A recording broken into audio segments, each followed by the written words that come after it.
ನಾ ಹೇಳ್ತಾ ಇರೋದು ಎಷ್ಟನೇ ತರಗತಿ ಬುಕ್ನಲ್ಲಿ ಇದೆ ಅಂತಂದ್ರೆ ಇದು 6ನೇ ತರಗತಿ ಬುಕ್ನಾಗ ಇದೆ ಮಾಹಿತಿ. ಇದು ನಾ ಹೇಳ್ತಾ ಇರೋದು 6ನೇ ತರಗತಿ ಬುಕ್ನಾಗ ಇರುವಂತ ಮಾಹಿತಿ. ಇದು ಗಂಗಾ ನದಿ, ಅಮೆಜಾನ್ ನದಿ, ನೈಲ್ ನದಿ, ಕಾಂಗೋ ನದಿ. ಶವಾಶ್. ನೈಲ್ ನದಿ ರೈಟ್ ಆನ್ಸರ್ ನೋಡಿ. ಇಡೀ ಪ್ರಪಂಚದಲ್ಲಿ ಅತ್ಯಂತ ಉದ್ದವಾಗಿರುವಂತ ನದಿ ಯಾವುದಂದ್ರೆ, ಜಗತ್ತಿನ ಅತ್ಯಂತ ಉದ್ದವಾದ ನದಿ ನೈಲ್ ನದಿ ನೋಡಿ. ಇಡೀ ಪ್ರಪಂಚದಲ್ಲಿ ಅತ್ಯಂತ ಉದ್ದವಾಗಿರುವಂತ ನದಿ ನೈಲ್ ನದಿ ಜಗತ್ತಿನಲ್ಲಿ ಅತ್ಯಂತ ಉದ್ದವಾಗಿರುವಂತ ನದಿಯಾಗಿದ್ದು, ಈ ನದಿ 6650 ಕಿಲೋಮೀಟರ್ ಉದ್ದ ಹರಿಯುತ್ತದೆ. ಟೋಟಲ್ 6650 ಕಿಲೋಮೀಟರ್ ಹರಿಯುತ್ತದೆ. ಯಾವ ಸರೋವರದಲ್ಲಿ ಹುಟ್ಟುತ್ತದೆ ಅಂದ್ರೆ ವಿಕ್ಟೋರಿಯಾ ಸರೋವರದಲ್ಲಿ ಹುಟ್ಟುತ್ತದೆ ನೋಡಿ. ವಿಕ್ಟೋರಿಯಾ ಸರೋವರ ಯಾವ ಖಂಡ ಅಂದ್ರೆ ಆಫ್ರಿಕಾ ಖಂಡದ ಅತ್ಯಂತ ದೊಡ್ಡದಾಗಿರುವಂತ ಸರೋವರ ಇದು. ವಿಕ್ಟೋರಿಯಾ ಸರೋವರದಲ್ಲಿ ಹುಟ್ಟಿ ಸಹರಾ ಮರುಭೂಮಿಗುಂಟ ಹೋಗ್ತದೆ. ಸಹರಾ ಮರುಭೂಮಿಗುಂಟ ಉತ್ತರ ಅಭಿಮುಖವಾಗಿ ಹರಿಯುತ್ತದೆ. ನೈಲ್ ನದಿ ಹೆಂಗ ಹರಿಯುತ್ತದೆ ಅಂದ್ರೆ ಉತ್ತರ ಅಭಿಮುಖವಾಗಿ ಹರಿದು ಮೆಡಿಟೇರಿಯನ್ ಸಮುದ್ರದ ಮೂಲಕ ಸಂಗಮಗೊಳ್ಳುತ್ತದೆ ಅಂತ ನೋಡಿ.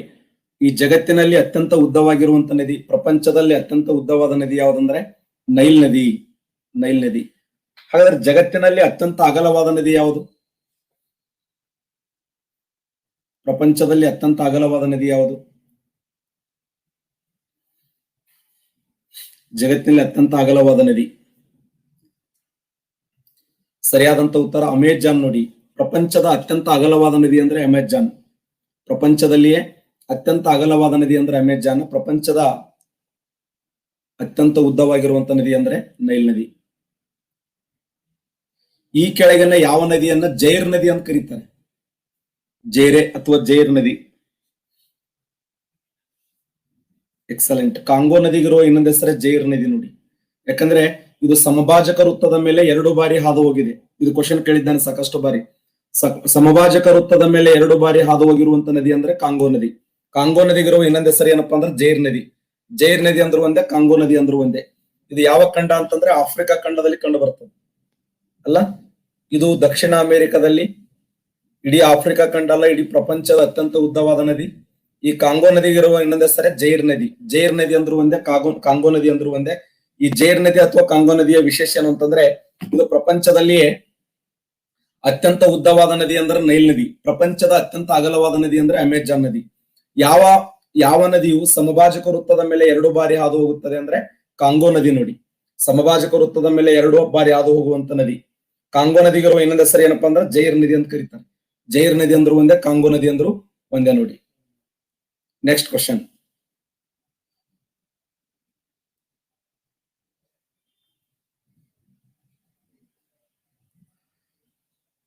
ಲಿವಿಂಗ್ಸ್ಟನ್ ಜಲಪಾತ ನಿರ್ಮಿಸಿದಂತ ನದಿ ಯಾವುದು? ಲಿವಿಂಗ್ಸ್ಟನ್ ಅನ್ನುವಂತ ಪ್ರಪಂಚದ ಪ್ರಸಿದ್ಧವಾಗಿರುವಂತ ಜಲಪಾತಗಳಲ್ಲಿ ಇದು ಕೂಡ ಒಂದು. ಈ ಲಿವಿಂಗ್ಸ್ಟನ್ ಅನ್ನು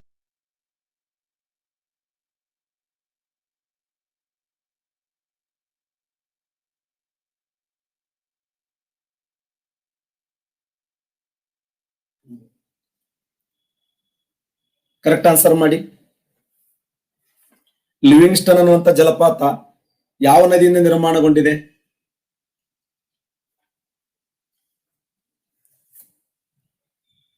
ಲಿವಿಂಗ್ಸ್ಟನ್ ಅನ್ನುವಂತ ಜಲಪಾತ ಯಾವ ನದಿಯಿಂದ ನಿರ್ಮಾಣಗೊಂಡಿದೆ?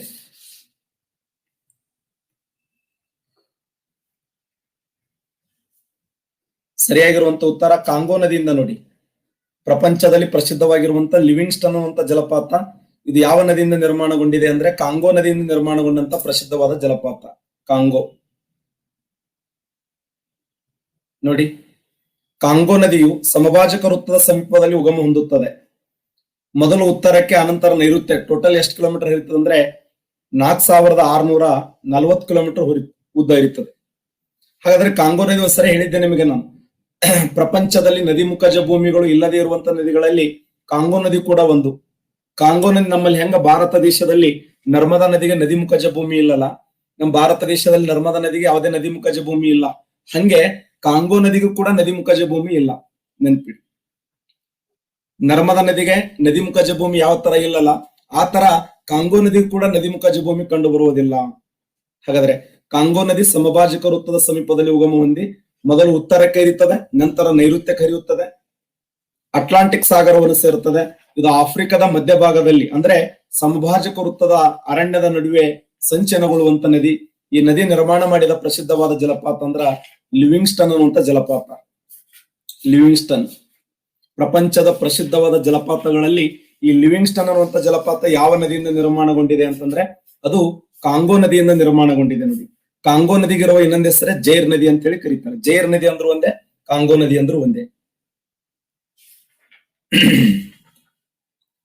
ಜಾಂಬೇಜಿ ನದಿ ಸೃಷ್ಟಿಸಿದಂತ ಜಲಪಾತ ಯಾವುದು? ಜಾಂಬೇಜಿ ಅನ್ನುವಂತ ಒಂದು ನದಿ ಸೃಷ್ಟಿ ಮಾಡಿದಂತ ಜಲಪಾತ ಹೆಸರೇನು? Victoria, Niagara, Livingstone, Angels. Zambezi ನದಿ ಸೃಷ್ಟಿ ಮಾಡಿದಂತ ಜಲಪಾತದ ಹೆಸರು. ಶಬಾಷ್, 42% ಕರೆಕ್ಟ್ ಆನ್ಸರ್ ಮಾಡಿದ್ದೀರಿ. ಸರಿಯಾದಂತ ಉತ್ತರ ವಿಕ್ಟೋರಿಯಾ ಜಲಪಾತ. ನೋಡಿ, ವಿಕ್ಟೋರಿಯಾ ಜಲಪಾತ. ನೋಡಿ, ವಿಕ್ಟೋರಿಯಾ ಸರೋವರ ಇರೋದು ಆಫ್ರಿಕಾ ಖಂಡದಲ್ಲಿ. ವಿಕ್ಟೋರಿಯಾ ಅನ್ನುವಂತ ಜಲಪಾತ ಜಾಂಬೇಜಿ ನದಿಯಿಂದ. ವಿಕ್ಟೋರಿಯಾ ಮರುಭೂಮಿ ಇರೋದು ಆಫ್ರಿಕಾ ಖಂಡದಲ್ಲಿ, ಆಸ್ಟ್ರೇಲಿಯಾ ಖಂಡದಲ್ಲಿ. ಆಸ್ಟ್ರೇಲಿಯಾ ಖಂಡದ ಅತ್ಯಂತ ದೊಡ್ಡದಾಗಿರುವಂತ ಮರುಭೂಮಿ ಯಾವುದಂದ್ರೆ ವಿಕ್ಟೋರಿಯಾ ಮರುಭೂಮಿ. ವಿಕ್ಟೋರಿಯಾ ಆಫ್ರಿಕಾ ಖಂಡದ ಅತ್ಯಂತ ದೊಡ್ಡದಾಗಿರುವಂತ ಸರೋವರ ಅಂತಂದ್ರೆ ವಿಕ್ಟೋರಿಯಾ ಸರೋವರ. ಹಾಗಾದ್ರೆ ವಿಕ್ಟೋರಿಯಾ ಅನ್ನುವಂತ ಜಲಪಾತ ಯಾವ ನದಿಯಿಂದ ನಿರ್ಮಾಣಗೊಂಡಿದೆ ಅಂದ್ರೆ ಇದೇ ಆಫ್ರಿಕಾ ಖಂಡದಲ್ಲಿ ಜಾಂಬೇಜಿ ನದಿ ನಿರ್ಮಾಣ ಮಾಡಿದಂತ ಪ್ರಸಿದ್ಧವಾದ ಜಲಪಾತ ಅದು ಯಾವ್ದಂತಂದ್ರೆ ವಿಕ್ಟೋರಿಯಾ ಜಲಪಾತ ಅಂತ ಕರೀತೀವಿ. ಹಾಗಾದ್ರೆ ಅಮೆರಿಕ ದೇಶದಲ್ಲಿ ಸೇಂಟ್ ಲಾರೆನ್ಸ್ ನಿರ್ಮಾಣ ಮಾಡಿದಂತ ಜಲಪಾತ ಯಾವುದು? Saint Lawrence. ಸೇಂಟ್ ಲಾರೆನ್ಸ್ ನದಿ ನಿರ್ಮಾಣ ಮಾಡಿದಂತ ಜಲಪಾತ. ಯುನೈಟೆಡ್ ಸ್ಟೇಟ್ ಆಫ್ ಅಮೆರಿಕದಲ್ಲಿ ಸೇಂಟ್ ಲಾರೆನ್ಸ್ ನದಿ ನಿರ್ಮಾಣ ಮಾಡಿದಂತ ಜಲಪಾತ. ಎಕ್ಸಲೆಂಟ್. ನಯಾಗರ್ ಜಲಪಾತ. ನೋಡಿ, ನಯಾಗರ್ ನಮ್ಮ ಕರ್ನಾಟಕ ರಾಜ್ಯದಲ್ಲಿ ಯಾವ ತರ ನಾವು ಬೆಳಗಾವಿ ಜಿಲ್ಲೆ ಗೋಕಾಕ್ ಫಾಲ್ಸ್ ಇದೆಯಲ್ಲ, ಆ ಗೋಕಾಕ್ ಫಾಲ್ಸ್ ಅನ್ನ ಕರ್ನಾಟಕದ ನಯಾಗರ್ ಅಂತ ಕರಿತೀವಿ. ಗೋಕಾಕ್ ಜಲಪಾತವನ್ನ ಕರ್ನಾಟಕದ ನಯಾಗರ್ ಅಂತ ಯಾವ ತರ ಕರಿತೀವಲ್ಲ, ಆ ತರ ಈ ಇಡೀ ಉತ್ತರ ಅಮೆರಿಕದಲ್ಲಿ ಯುನೈಟೆಡ್ ಸ್ಟೇಟ್ ಆಫ್ ಅಮೆರಿಕ ದೇಶದಲ್ಲಿ ಈ ಸೇಂಟ್ ಲಾರೆನ್ಸ್ ನದಿ ನಿರ್ಮಾಣ ಮಾಡಿದಂತ ಪ್ರಸಿದ್ಧವಾದ ಜಲಪಾತ ಅಂದ್ರೆ ನಯಾಗರ್ ಫಾಲ್ಸ್ ಅಂತ ಕರಿತೀವಿ. ನಯಾಗರ್. ಆ ನಯಾಗರ್ ನೋಡಕ್ ಸೇಮ್ ನಮ್ಮಲ್ಲಿ ಗೋಕಾಕ್ ನೋಡಿದಂಗ ಅನಿಸ್ತದೆ. ಆ ಉದ್ದೇಶಕ್ಕಾಗಿ ಕರ್ನಾಟಕದ ನಯಾಗರ್ ಅಂದ್ರೆ ಗೋಕಾಕ್ ಫಾಲ್ಸ್. ಗೋಕಾಕ್ ಜಲಪಾತವನ್ನ ಕರ್ನಾಟಕದ ನಯಾಗರ್ ಅಂತ ಕರೀತಾರೆ. ಕಾಂಗೋ ನದಿ ನಿರ್ಮಾಣ ಮಾಡಿದ ಜಲಪಾತ ಯಾವುದು? ಕಾಂಗೋ. ಕಾಂಗೋ ನದಿ ನಿರ್ಮಾಣ ಮಾಡಿದಂತ ಜಲಪಾತ. Excellent, excellent. ಲಿವಿಂಗ್ಸ್ಟನ್ ಜಲಪಾತ. ನೋಡಿ, ಲಿವಿಂಗ್ಸ್ಟನ್ ಜಸ್ಟ್ ಹೇಳಿ ನಾನು. ಕಾಂಗೋ ನದಿ ನಿರ್ಮಾಣ ಮಾಡಿದ ಪ್ರಸಿದ್ಧವಾದ ಜಲಪಾತ ಅಂದ್ರ ಲಿವಿಂಗ್ಸ್ಟನ್ ಜಲಪಾತ. ಜಗತ್ತಿನ ಅತ್ಯಂತ ಎತ್ತರವಾಗಿರುವಂತ ಜಲಪಾತ, ಇಡೀ ಪ್ರಪಂಚದಲ್ಲಿ ಅತ್ಯಂತ ಎತ್ತರವಾದ ಜಲಪಾತ ಏಂಜಲ್ಸ್. ನೋಡಿ, ಇಡೀ ಪ್ರಪಂಚದಲ್ಲಿ ಅತ್ಯಂತ ಎತ್ತರವಾಗಿರುವಂತ ಜಲಪಾತ ಯಾವಂದ್ರ ಏಂಜಲ್ ಫಾಲ್ಸ್. ಈ ಏಂಜಲ್ ಜಲಪಾತ ಯಾವ ನದಿಯಿಂದ ನಿರ್ಮಾಣಗೊಂಡಿದೆ ಅಂತಂದ್ರೆ ಇದು ದಕ್ಷಿಣ ಅಮೆರಿಕದಲ್ಲಿ ಕಂಡು ಬರ್ತದೆ. ದಕ್ಷಿಣ ಅಮೆರಿಕದ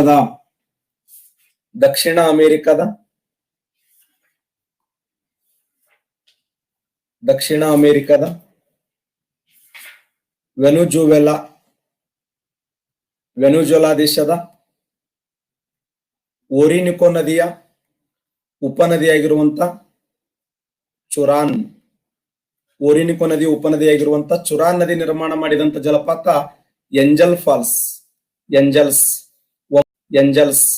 979 ಮೀಟರ್ ಎತ್ತರವಾಗಿದ್ದು ಇಡೀ ಪ್ರಪಂಚದ ಅತ್ಯಂತ ಎತ್ತರವಾಗಿರುವಂತ ಜಲಪಾತ ಅಂದ್ರೆ ಏಂಜಲ್ ಫಾಲ್ಸ್. ಇಡೀ ಜಗತ್ತಿನ ಅತ್ಯಂತ ಎತ್ತರವಾಗಿರುವಂತ ಜಲಪಾತ ಏಂಜಲ್ಸ್. ಯಾವ ನದಿಯಿಂದ ಅಂದ್ರೆ ಚುರಾನ್ ನದಿ. ಚುರಾನ್ ಯಾವ ನದಿ ಉಪನದಿ ಅಂದ್ರೆ ಓರಿನಿಕೋ ನದಿಯ ಉಪನದಿ. ಓರಿನಿಕೋ ನದಿ ಯಾವ ದೇಶದಲ್ಲಿ ಹರಿಯುತ್ತದೆ ಅಂದ್ರೆ ವೆನುಜುವೆಲಾ ದೇಶದಲ್ಲಿ ಹರಿಯುತ್ತದೆ. ವೆನುಜುವೆಲಾ. ಇದು ನೋಡಿ,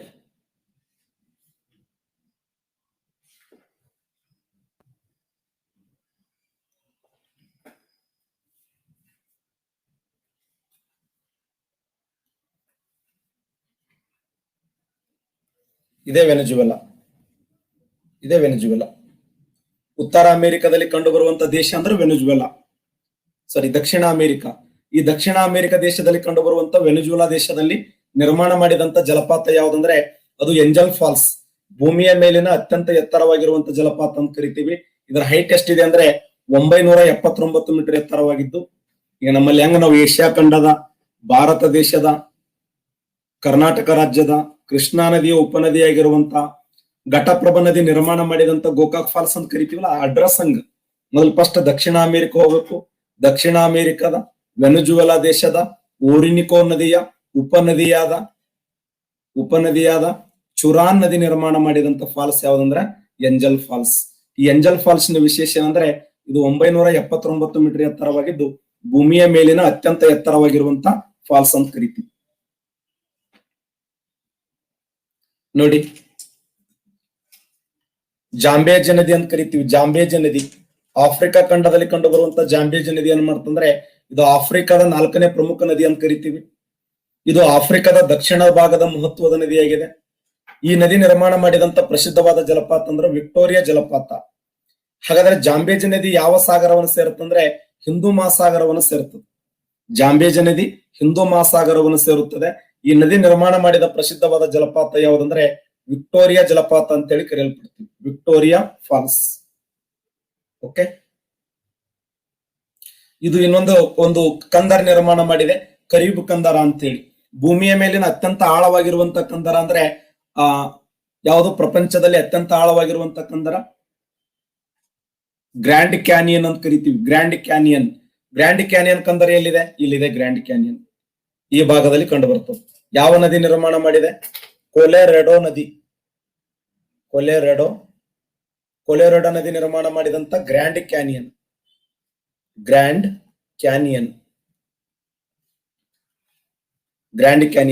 ಭೂಮಿಯ ಮೇಲಿನ ಅತ್ಯಂತ ದೊಡ್ಡದಾಗಿರುವಂತ ಕಂದರ.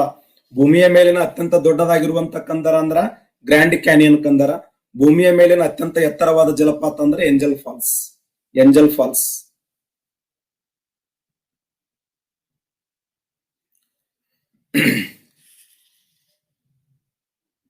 ಕಾಲುಗಳಿಗೆ 2 ಬೆರಳುಗಳನ್ನು ಹೊಂದಿರುವಂತ ಪ್ರಪಂಚದ ಏಕೈಕ ಪಕ್ಷಿ ಯಾವುದು? ನೋಡಿ, ಕಾಲುಗಳಿಗೆ 2 ಬೆರಳುಗಳನ್ನು ಹೊಂದಿರುವಂತ ಪ್ರಪಂಚದ ಏಕೈಕ ಪಕ್ಷಿ ಹಮ್ಮಿಂಗ್ ಬರ್ಡ್ ಪಕ್ಷಿ, ಉಷ್ಟ್ರ ಪಕ್ಷಿ, ಕಿಂಗ್ ಫಿಶರ್, ವಿಲ್ಸನ್ ಪಕ್ಷಿ. ಕ್ವಶನ್ ಬಹಳ ಇಂಪಾರ್ಟೆಂಟ್ ಆಗಿರುವಂತ ಪ್ರಶ್ನೆ ಇದೆ ಇದು. ಕಾಲುಗಳಿಗೆ 2 ಬೆರಳುಗಳನ್ನು ಹೊಂದಿರುವಂತ ಪ್ರಪಂಚದ ಏಕೈಕ ಪಕ್ಷಿ ಯಾವುದು? ಕಾಲುಗಳಿಗೆ 2 ಬೆರಳುಗಳನ್ನು ಹೊಂದಿರುವಂತ ಪ್ರಪಂಚದ ಏಕೈಕ ಪಕ್ಷಿ ಯಾವುದಂದ್ರೆ ಸರಿಯಾದಂತ ಉತ್ತರ ಉಷ್ಟ್ರ ಪಕ್ಷಿ. ನೋಡಿ, ಉಷ್ಟ್ರ ಪಕ್ಷಿ. ಕಾಲುಗಳಿಗೆ 2 ಬೆರಳುಗಳನ್ನು ಹೊಂದಿರುವಂತ ಪ್ರಪಂಚದ ಏಕೈಕ ಪಕ್ಷಿ ಯಾವುದಂದ್ರೆ ಉಷ್ಟ್ರ ಪಕ್ಷಿ. ಎಲ್ಲಿದೆ ಉಷ್ಟ್ರ ಪಕ್ಷಿ? ಇದು ಇಲ್ಲಿ ನೋಡಿ. ಉಷ್ಟ್ರ ಪಕ್ಷಿ ಇದು ಆಫ್ರಿಕಾದ ಮೂಲವಾಸಿ ಅಂತ ಕರೀತಾರೆ. ಆಫ್ರಿಕಾ ಖಂಡದಲ್ಲಿ ಕಂಡು ಬರುವಂತ ಮೂಲವಾಸಿ. ಇದು ಎಲ್ಲಿ ಕಂಡು ಬರ್ತದೆ? ಕಲಹರಿ ಮರುಭೂಮಿಯಲ್ಲಿ ಕಂಡು ಬರುತ್ತದೆ. ಇಡೀ ಭೂಮಿಯ ಮೇಲಿನ ಅತ್ಯಂತ ದೊಡ್ಡದಾಗಿರುವಂತ ಮರುಭೂಮಿ ಅಂದ್ರೆ ಸಹರಾ ಮರುಭೂಮಿ ಬಿಟ್ರೆ 2ನೇ ಅತಿ ದೊಡ್ಡ ಮರುಭೂಮಿ ಅಂದ್ರೆ ಕಲಹರಿ ಮರುಭೂಮಿ. ಆ ಕಲಹರಿ ಮರುಭೂಮಿಯಲ್ಲಿ ಜೀವಂತವಾಗಿರುವ ಅತ್ಯಂತ ದೊಡ್ಡದಾಗಿರುವಂತ ಪಕ್ಷಿ, ಜಗತ್ತಿನಲ್ಲಿ ಅತ್ಯಂತ ದೊಡ್ಡ ಗಾತ್ರದ ಮೊಟ್ಟೆಯನ್ನಿಡುತ್ತದೆ. ಜಗತ್ತಿನಲ್ಲಿ ಅತ್ಯಂತ ದೊಡ್ಡದಾಗಿರುವಂತ ಮೊಟ್ಟೆ ಇಡುವಂತ ಒಂದು ಪಕ್ಷಿ ಯಾವ್ದಂತಂದ್ರೆ ಅದು ಉಷ್ಟ್ರ ಪಕ್ಷಿ ಅಂತ ಕರಿತೀವಿ. ಉಷ್ಟ್ರ ಪಕ್ಷಿ ಜಗತ್ತಿನಲ್ಲಿ ಅತ್ಯಂತ ದೊಡ್ಡದಾಗಿರುವಂತ ಮೊಟ್ಟೆ ಇಡುವಂತ ಪಕ್ಷಿ. ಮತ್ತು ಇದು ಹಾರಲಾರದಂತ ಪಕ್ಷಿ ಅಂದ್ರೆ ಹಾರಬೇಕು, ಆದ್ರೆ ಇದು ಹಾರಂಗಿಲ್ಲ.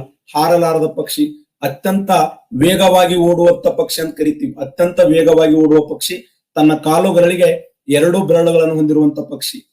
ಇಡೀ ಪ್ರಪಂಚದಲ್ಲಿ ತನ್ನ ಬೆರಳುಗಳಿಗೆ, ತನ್ನ ಕಾಲುಗಳಿಗೆ 2 ಬೆರಳುಗಳನ್ನು ಹೊಂದಿರುವಂತ ಜಗತ್ತಿನ ಏಕೈಕ ಪಕ್ಷಿ ಯಾವ್ದಂದ್ರೆ ಅದು ಉಷ್ಟ್ರ ಪಕ್ಷಿ. ಯಾವ ಮರುಭೂಮಿಯಲ್ಲಿ ಕಂಡು ಬರುತ್ತದೆ ಅಂದ್ರೆ ಕಲಹರಿ ಮರುಭೂಮಿಯಲ್ಲಿ ಕಂಡು ಬರುತ್ತದೆ. ಮೊಟ್ಟೆ ಇಡುವ ಸಸ್ತನಿ ಯಾವುದು?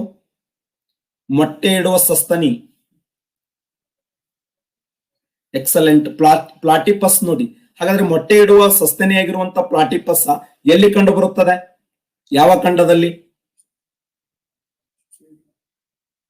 ಮೊಟ್ಟೆ ಇಡುವಂತ ಸಸ್ತನಿ ಪ್ಲಾಟಿಪಸ್, ಎಕ್ಸಲೆಂಟ್, ಆಸ್ಟ್ರೇಲಿಯಾ ಖಂಡದಲ್ಲಿ ಕಂಡು ಬರ್ತದೆ. ನೋಡಿ, ಆಸ್ಟ್ರೇಲಿಯಾ ಖಂಡದಲ್ಲಿ ಮೊಟ್ಟೆ ಇಡುವಂತ ಸಸ್ತನಿ ಮೊಟ್ಟೆ ಇಡುತ್ತದೆ, ಆದರೆ ತನ್ನ ಮರಿಗೆ ಹಾಲುಣಿಸುವಂತ ಒಂದು ವಿಶಿಷ್ಟವಾಗಿರುವಂತ ಸಸ್ತನಿ ಯಾವುದಂದ್ರೆ ಪ್ಲಾಟಿಪಸ್.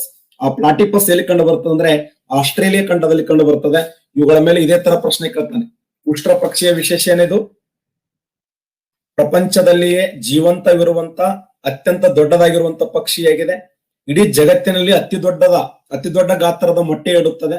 ಇದು ಹಾರಕ್ ಬರಂಗಿಲ್ಲ. ಅತ್ಯಂತ ವೇಗವಾಗಿ ಓಡುವಂತ ಪಕ್ಷಿ. ತನ್ನ ಕಾಲುಗಳಿಗೆ 2 ಬೆರಳುಗಳನ್ನು ಹೊಂದಿರುವಂತ ಪ್ರಪಂಚದ ಏಕೈಕ ಪಕ್ಷಿ ಅಂತ ಕರಿತೀವಿ. ತನ್ನ ಕಾಲುಗಳಿಗೆ 2 ಬೆರಳುಗಳನ್ನು ಹೊಂದಿರುವಂತ ಜಗತ್ತಿನ ಏಕೈಕ ಪಕ್ಷಿ ಯಾವ್ದಂದ್ರೆ ಉಷ್ಟ್ರ ಪಕ್ಷಿ ಅಂತೇಳಿ ಗುರುತಿಸ್ತೀವಿ. ಉಷ್ಟ್ರ ಪಕ್ಷಿ. ಆಫ್ರಿಕಾ ಖಂಡದ ಅತ್ಯಂತ ಎತ್ತರವಾಗಿರುವಂತ ಶಿಖರ ಯಾವುದು? ಇಡೀ ಆಫ್ರಿಕಾ ಖಂಡದಲ್ಲಿ ಅತ್ಯಂತ ಎತ್ತರವಾಗಿರುವಂತ ಶಿಖರ ಇದೆ. ಸಾಕಷ್ಟು ಬಾರಿ ಪೊಲೀಸ್ ಇಲಾಖೆ ಕೇಳಿದಂತ ಪ್ರಶ್ನೆ ಇದು. Mount McKinley, Kilimanjaro, Mount Everest, Urals. 87% correct answer ಮಾಡಿದ್ದೀರಿ. ಎಕ್ಸಲೆಂಟ್. ಸರಿಯಾದಂತ ಉತ್ತರ ಕಿಲಿಮಾಂಜರೋ ನೋಡಿ. Kilimanjaro right answer. Kilimanjaro. Question ಏನಿದೆ ನೋಡಿ. ಆಫ್ರಿಕಾ ಖಂಡದ ಅತ್ಯಂತ ಎತ್ತರವಾಗಿರುವಂತ ಶಿಖರ.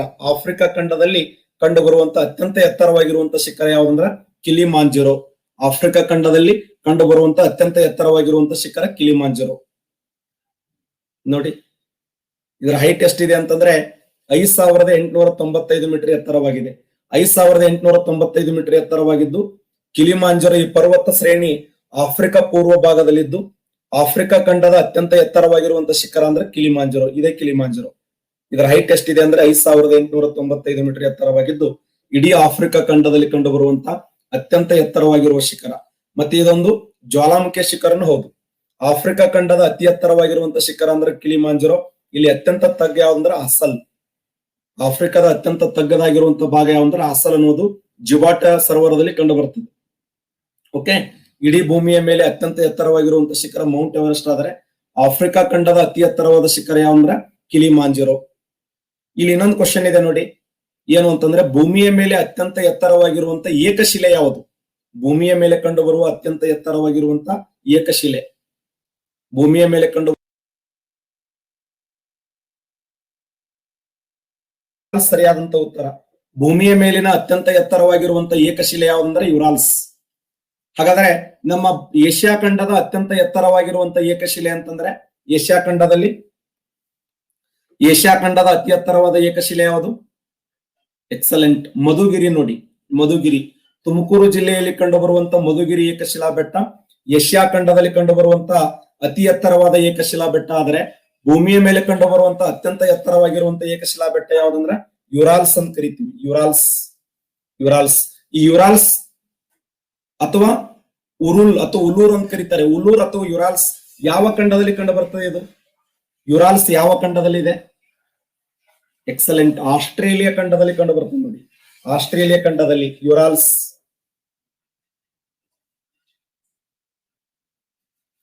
ಆಫ್ರಿಕಾ ಹಾಗೂ ಏಷ್ಯಾ ಖಂಡಗಳನ್ನು ಸೇರಿಸುವ ಭೂಖಂಡ ಯಾವುದು? ಕೀಲು ಭೂಖಂಡ, ಸುಯೇಜ್ ಭೂಖಂಡ, ಪನಾಮ ಭೂಖಂಡ, ಅಲ್ಲು ಪುಬ್ಜಿ ಭೂಖಂಡ. ಯಾವ ಭೂಖಂಡ? ಆಫ್ರಿಕಾ ಮತ್ತು ಏಷ್ಯಾ ಖಂಡಗಳನ್ನು ಸೇರಿಸುವಂತ ಭೂಖಂಡ ಯಾವುದು? 64% ಕರೆಕ್ಟ್ ಆನ್ಸರ್ ಮಾಡಿದ್ದೀರಿ. ಸರಿಯಾದಂತ ಉತ್ತರ ಸುಯೇಜ್ ಭೂಖಂಡ ನೋಡಿ. ಸುಯೇಜ್ ಭೂಖಂಡ. ಇಲ್ಲಿ ವ್ಯತ್ಯಾಸ ಏನು ಅಂತಂದ್ರೆ ನಿಮ್ಗೆ ಸಾಕಷ್ಟು ಬಾರಿ ಹೇಳಿದ್ದೆ ನಾನು. ಇದು ನೋಡಿ.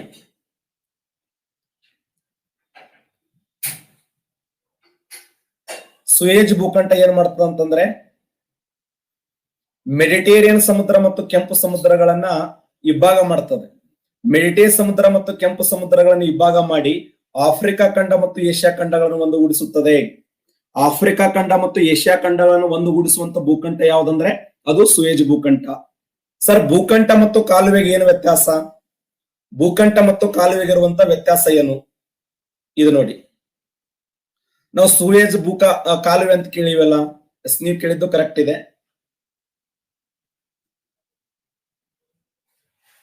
ಇದು ನೋಡಿ. ಇದೆಯಲ್ಲ, ಇದು ಸುಯೇಜ್ ಭೂಖಂಡ. ಇದು ಸುಯೇಜ್ ಭೂಖಂಡ. ಓಕೆ. ಇದು ಭೂಖಂಡ. ಎರಡು ಭೂಭಾಗಗಳನ್ನು ಸೇರಿಸ್ತಾ ಇದ್ರೆ ಭೂಖಂಡ ಅಂತ ಕರಿತೀವಿ. ಆಫ್ರಿಕಾ ಖಂಡ ಮತ್ತು ಏಷ್ಯಾ ಖಂಡಗಳನ್ನು ಒಂದುಗೂಡಿಸುವಂತ ಈ ಒಂದು ಇಸ್ತಮಸ್ ಇದೆಯಲ್ಲ, ಇದಕ್ಕೆ ಭೂಖಂಡ.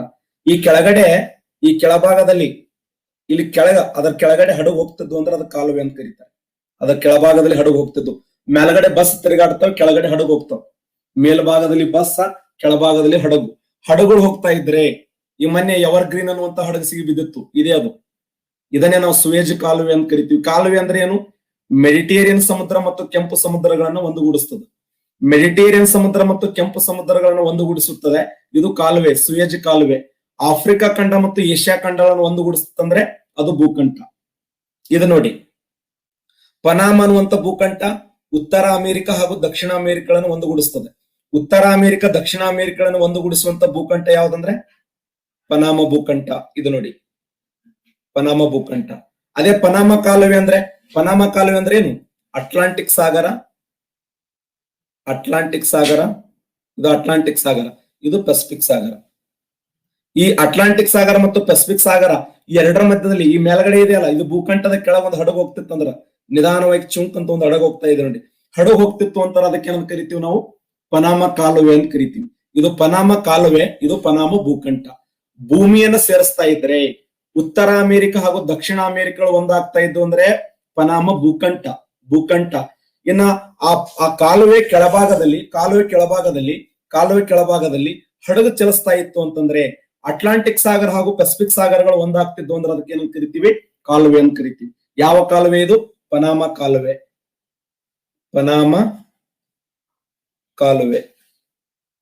ಪನಾಮ ಕಾಲುವೆ. ಇದು ಸುಯೆಜ್ ಕಾಲುವೆ. ಪ್ರಪಂಚದಲ್ಲಿ 3 ಪ್ರಧಾನವಾದಂತ ಕಾಲುವೆಗಳಿದಾವೆ. ಒಂದು ಪನಾಮ ಕಾಲುವೆ, ಸುಯೆಜ್ ಕಾಲುವೆ, ಇನ್ನೊಂದು ಕೀಲು ಕಾಲುವೆ.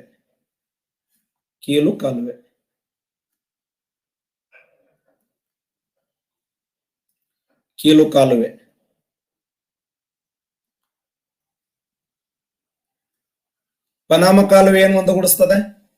ಪನಾಮ ಅಟ್ಲಾಂಟಿಕ್ ಸಾಗರ ಮತ್ತು ಪೆಸಿಫಿಕ್ ಸಾಗರಗಳನ್ನು ಒಂದುಗೂಡಿಸ್ತದೆ. ಸುಯೆಜ್ ಕಾಲುವೆ ಇತ್ತೀಚೆಗೆ ದೊಡ್ಡ ವಿವಾದ ಇತ್ತು ನೋಡಿ, ಕೆಂಪು ಸಮುದ್ರ ಮತ್ತು ಮೆಡಿಟೇರಿಯನ್ ಸಮುದ್ರಗಳನ್ನು ಒಂದುಗೂಡಿಸ್ತದೆ. ಇನ್ನು ಕೀಲು ಕಾಲುವೆ ಉತ್ತರ ಸಮುದ್ರ ಮತ್ತು ಬಾಲ್ಟಿಕ್ ಸಮುದ್ರಗಳನ್ನು ಒಂದುಗೂಡಿಸ್ತದೆ. ನೆನ್ಪಿಡಿ, ಈ ಕೀಲು ಕಾಲುವೆಯಲ್ಲಿ ಬರ್ತದೆ ಸರ್ ಅಂದ್ರೆ ಜರ್ಮನಿ ದೇಶದಲ್ಲಿ ಬರ್ತದೆ. ಯುರೋಪ ಖಂಡದ ಜರ್ಮನಿ ದೇಶದಲ್ಲಿ ಕೀಲು ಕಾಲುವೆ ಬರ್ತದೆ. ಕೀಲು ಕಾಲುವೆ ಉತ್ತರ ಸಮುದ್ರ ಮತ್ತು ಬಾಲ್ಟಿಕ್ ಸಮುದ್ರಗಳನ್ನು ಒಂದುಗೂಡಿಸ್ತದೆ. ಸುಯೆಜ್ ಕಾಲುವೆ ಕೆಂಪು ಸಮುದ್ರ ಮತ್ತು ಮೆಡಿಟೇರಿಯನ್ ಸಮುದ್ರಗಳನ್ನು ಒಂದುಗೂಡಿಸ್ತದೆ. ಪನಾಮ ಕಾಲುವೆ ಅಟ್ಲಾಂಟಿಕ್ ಮತ್ತು ಪೆಸಿಫಿಕ್ ಸಾಗರಗಳನ್ನು ಒಂದುಗೂಡಿಸ್ತದೆ. ಪ್ರಪಂಚದಲ್ಲಿ ಪ್ರಧಾನವಾಗಿರುವಂತಹ 3 ಕಾಲುವೆಗಳು, ಜಗತ್ತಿನಲ್ಲಿ ಪ್ರಧಾನವಾದ 3 ಕಾಲುವೆಗಳು ಯಾವಂದ್ರೆ ಒಂದು ಪನಾಮ ಕಾಲುವೆ, ಸುಯೆಜ್ ಕಾಲುವೆ, ಕೀಲು ಕಾಲುವೆ. ಪ್ರಪಂಚದ 2 ಪ್ರಧಾನವಾದಂತ ಪ್ರಪಂಚದ 2 ಪ್ರಧಾನವಾದ ಭೂಖಂಡ ಅಂದ್ರೆ ಇದೆ, ಪನಾಮ ಭೂಖಂಡ, ಸುಯೆಜ್ ಭೂಖಂಡ. ಪನಾಮ ಭೂಖಂಡ ಏನನ್ನು ಒಂದುಗೂಡಿಸ್ತದೆ? ಉತ್ತರ ಅಮೆರಿಕ ಮತ್ತು ದಕ್ಷಿಣ ಅಮೆರಿಕವನ್ನು ಒಂದುಗೂಡಿಸ್ತದೆ. ಸುಯೆಜ್ ಏಷ್ಯಾ ಮತ್ತು ಆಫ್ರಿಕಾವನ್ನು ಒಂದುಗೂಡಿಸ್ತದೆ. ಪರ್ಫೆಕ್ಟಾ? ಯಾವಾಗ ಕೇಳಿದ್ರು ಆನ್ಸರ್ ಹೇಳ್ಬೇಕು, ಪಟ ಇವು. ನೆಕ್ಸ್ಟ್ ಕ್ವಶನ್, ಆಫ್ರಿಕಾ ಖಂಡದ ಸಮಶೀತೋಷ್ಣ ವಲಯದ ಹುಲ್ಲುಗಾವಲವನ್ನು ಏನಂತ ಕರೀತಾರೆ? ಆಫ್ರಿಕಾ ಖಂಡದಲ್ಲಿ ಕಂಡು ಬರುವಂತ ಸಮಶೀತೋಷ್ಣ ವಲಯದ ಹುಲ್ಲುಗಾವಲಕ್ಕೆ ಏನಂತ ಕರೀತಾರೆ? ವೈಲ್ಡ್ ಹುಲ್ಲುಗಾವಲು ಅಂತ ಕರೀತಾರೆ, ಪ್ರೈರಿ ಹುಲ್ಲುಗಾವಲು ಅಂತ ಕರೀತಾರೆ, ಡೌನ್ಸ್ ಹುಲ್ಲುಗಾವಲು ಅಂತ ಕರೀತಾರೆ, ಸ್ಟೆಪಿಸ್ ಹುಲ್ಲುಗಾವಲು ಅಂತ ಕರೀತಾರೆ. ಆಫ್ರಿಕಾ ಖಂಡದಲ್ಲಿ ಕಂಡು ಬರುವಂತಹ ಪ್ರಧಾನವಾಗಿರುವಂತಹ ಹುಲ್ಲುಗಾವಲವನ್ನ ಯಾವ ಹೆಸರಿಂದ ಕರೆಯುತ್ತಾರೆ ಅಂತೇಳಿ ವೆರಿ ಇಂಪಾರ್ಟೆಂಟ್ ಆಗಿರುವಂತ ಪ್ರಶ್ನೆ ಇದು ಸರ್. ಆಫ್ರಿಕಾ ಖಂಡದಲ್ಲಿ ಕಂಡು ಬರುವಂತಹ ಪ್ರಧಾನವಾದಂತಹ ಹುಲ್ಲುಗಾವಲು ಯಾವ ಹೆಸರನ್ನು ಕರೀತಾರೆ?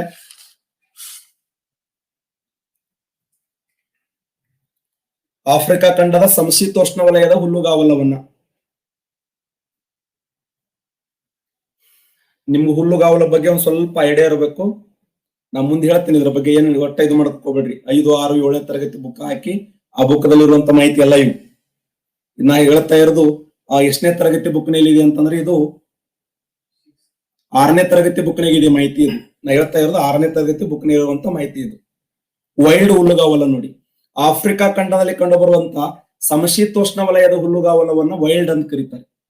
ವೈಲ್ಡ್ ನೋಡಿ, ಸಮಶೀತೋಷ್ಣ ವಲಯದ ಹುಲ್ಲುಗಾವಲು ಆಫ್ರಿಕಾ ಖಂಡದಲ್ಲಿ ಉನ್ನತ ಪ್ರದೇಶದಲ್ಲಿ ವೈಲ್ಡ್ ಪ್ರದೇಶ ಅಂತ ಕರೀತಾರೆ. ಆ ವೈಲ್ಡ್ ಪ್ರದೇಶದಲ್ಲಿ ಡಚ್ ಭಾಷೆಯಲ್ಲಿ ವೈಲ್ಡ್ ಅಂದರೆ ಕ್ಷೇತ್ರ ಎಂದರ್ಥ. ಅಂದ್ರೆ ಆಫ್ರಿಕಾ ಖಂಡದ ಸಮಶೀತೋಷ್ಣ ವಲಯದಲ್ಲಿ ಕಂಡುಬರುವಂತ ಹುಲ್ಲುಗಾವಲವನ್ನ ವೈಲ್ಡ್ ಅಂತ ಕರೀತಾರೆ, ವೈಲ್ಡ್. ಇನ್ನ ಆಸ್ಟ್ರೇಲಿಯಾ ಖಂಡದ ಸಮಶೀತೋಷ್ಣ ವಲಯದಲ್ಲಿ ಕಂಡುಬರುವ ಹುಲ್ಲುಗಾವಲವನ್ನ, ಆಸ್ಟ್ರೇಲಿಯಾ ಖಂಡದ ಸಮಶೀತೋಷ್ಣ ವಲಯದಲ್ಲಿ ಕಂಡುಬರುವ ಹುಲ್ಲುಗಾವಲವನ್ನ ಎಕ್ಸಲೆಂಟ್ ಡೌನ್ಸ್ ಅಂತ ಕರೀತಾರೆ. ಡೌನ್ಸ್.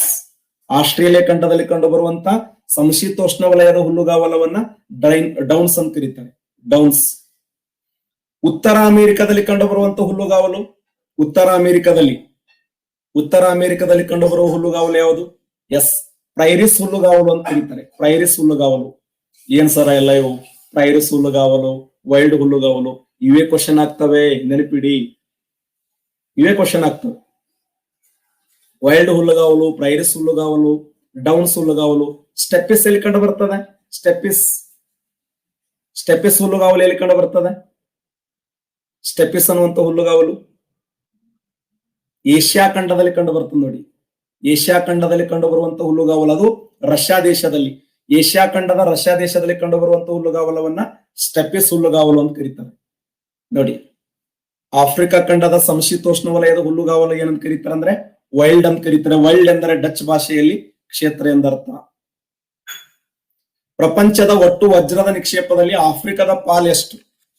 ಇಡೀ ಜಗತ್ತಿನಲ್ಲಿ, ಇಡೀ ಪ್ರಪಂಚದಲ್ಲಿ ಎಷ್ಟು ಪಾಲಿದೆ?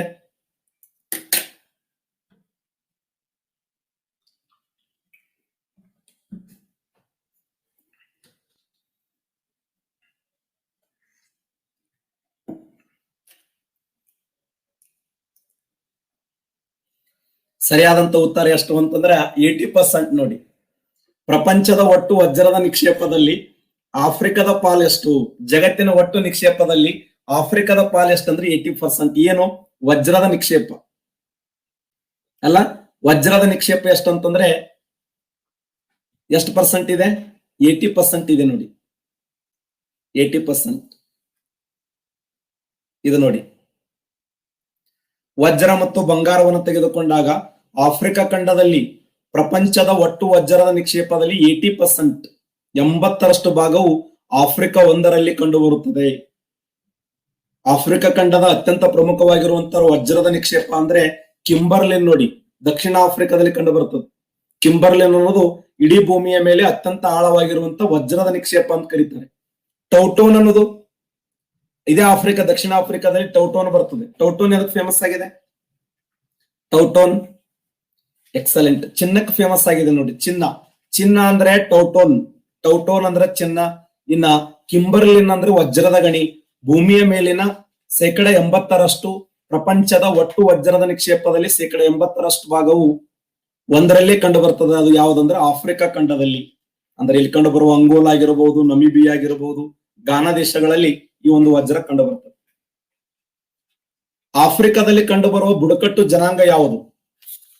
ಆಫ್ರಿಕಾದಲ್ಲಿ ಒಂದು ವಿಶಿಷ್ಟವಾಗಿರುವಂತಹ ಬುಡಕಟ್ಟು ಜನಾಂಗ ಕಂಡು ಬರುತ್ತದೆ. ಎಸ್ಕಿಮೋ ಜನಾಂಗ, ಜರ್ವಾ ಜನಾಂಗ, ಕಿರ್ಗಿಜ್ ಜನಾಂಗ ನೋಡಿ. ಪಿಗ್ಮಿ ಎಂಬ ಜನಾಂಗ ಕಂಡು ಬರ್ತದೆ ನೋಡಿ. ಆಫ್ರಿಕಾ ಖಂಡದಲ್ಲಿ ಕಂಡು ಬರುವಂತಹ ಬುಡಕಟ್ಟು ಜನಾಂಗ ಯಾವುದಂದ್ರೆ ಪಿಗ್ಮಿ ಎಂಬ ಜನಾಂಗ. ಆಫ್ರಿಕಾ ಖಂಡದಲ್ಲಿ ಕಂಡು ಬರುವಂತಹ ಪ್ರಸಿದ್ಧವಾದ ಬುಡಕಟ್ಟು ಜನಾಂಗ ಯಾವಂದ್ರೆ ಪಿಗ್ಮಿ ಎಂಬ ಬುಡಕಟ್ಟು ಜನಾಂಗ ಕಂಡು ಬರ್ತದೆ. ನಮ್ಮ ಭಾರತ ದೇಶದ ಅಂಡೋಮಾನ್ ನಿಕೋಬಾರದಲ್ಲಿ ಕಂಡು ಬರುವ ಜನಾಂಗ ಯಾವುದು? ನಮ್ಮ ಭಾರತ ದೇಶದ ಅಂಡೋಮಾನ್ ನಿಕೋಬಾರದಲ್ಲಿ ಎಕ್ಸಲೆಂಟ್ ಜರ್ವಾ ಮತ್ತು ಚಾಂಪಿಯನ್ ನೋಡಿ. ಜರ್ವಾ ಚಾಂಪಿಯನ್ ನಿಮ್ಗೆ ಹೇಳಿ, ನಮ್ಮ ಭಾರತದ ನೆನಪಿಡಿ.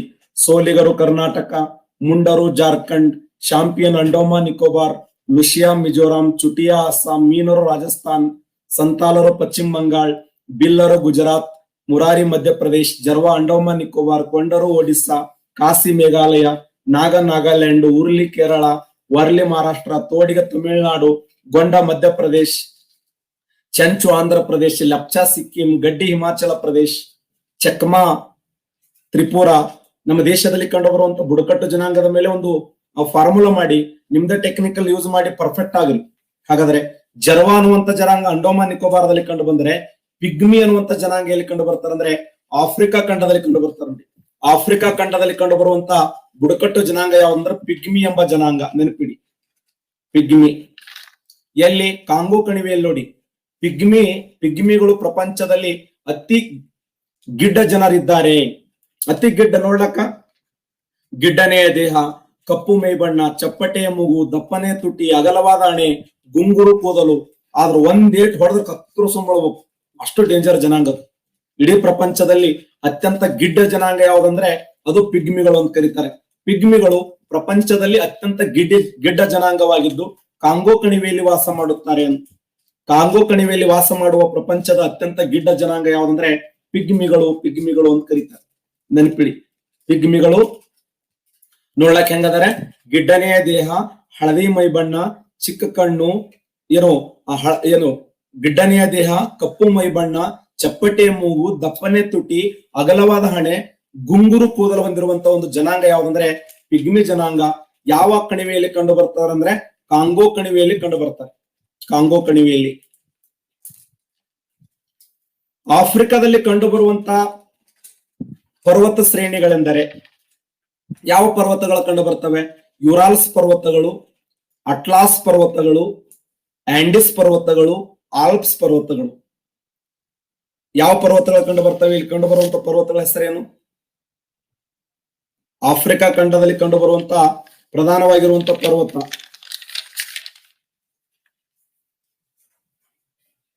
41% ಆಂಡಿಸ್ ಪರ್ವತಗಳಂತ ಹಾಕಿರಿ. ಆಂಡಿಸ್ ಪರ್ವತಗಳು ಎಲ್ಲಿ ಕಂಡು ಬರ್ತಾವ ಅಂದ್ರೆ ದಕ್ಷಿಣ ಅಮೆರಿಕದಲ್ಲಿ ಕಂಡು ಬರ್ತವೆ. ದಕ್ಷಿಣ ಅಮೆರಿಕದಲ್ಲಿ ಕಂಡು ಬರುವಂತಹ ಪರ್ವತಗಳು ಯಾವಂದ್ರೆ ಆಂಡಿಸ್ ಪರ್ವತಗಳು. ಸರಿಯಾದಂತ ಉತ್ತರ ಅಟ್ಲಾಸ್ ಪರ್ವತಗಳು. ನೋಡಿ, ಆಫ್ರಿಕಾದಲ್ಲಿ ಕಂಡು ಬರುವಂತಹ ಪರ್ವತ ಶ್ರೇಣಿ ಯಾವ್ದಂದ್ರೆ ಅಟ್ಲಾಸ್. ಇಲ್ಲಿ ನೋಡಿ, ಅಟ್ಲಾಸ್ ಶ್ರೇಣಿಗಳು ಇವು ನಮ್ಮ ಭಾರತ ದೇಶದ ಹಿಮಾಲಯ ಪರ್ವತಗಳಂತೆ ಮಡಿಕೆ ಪರ್ವತಗಳಾಗಿವೆ.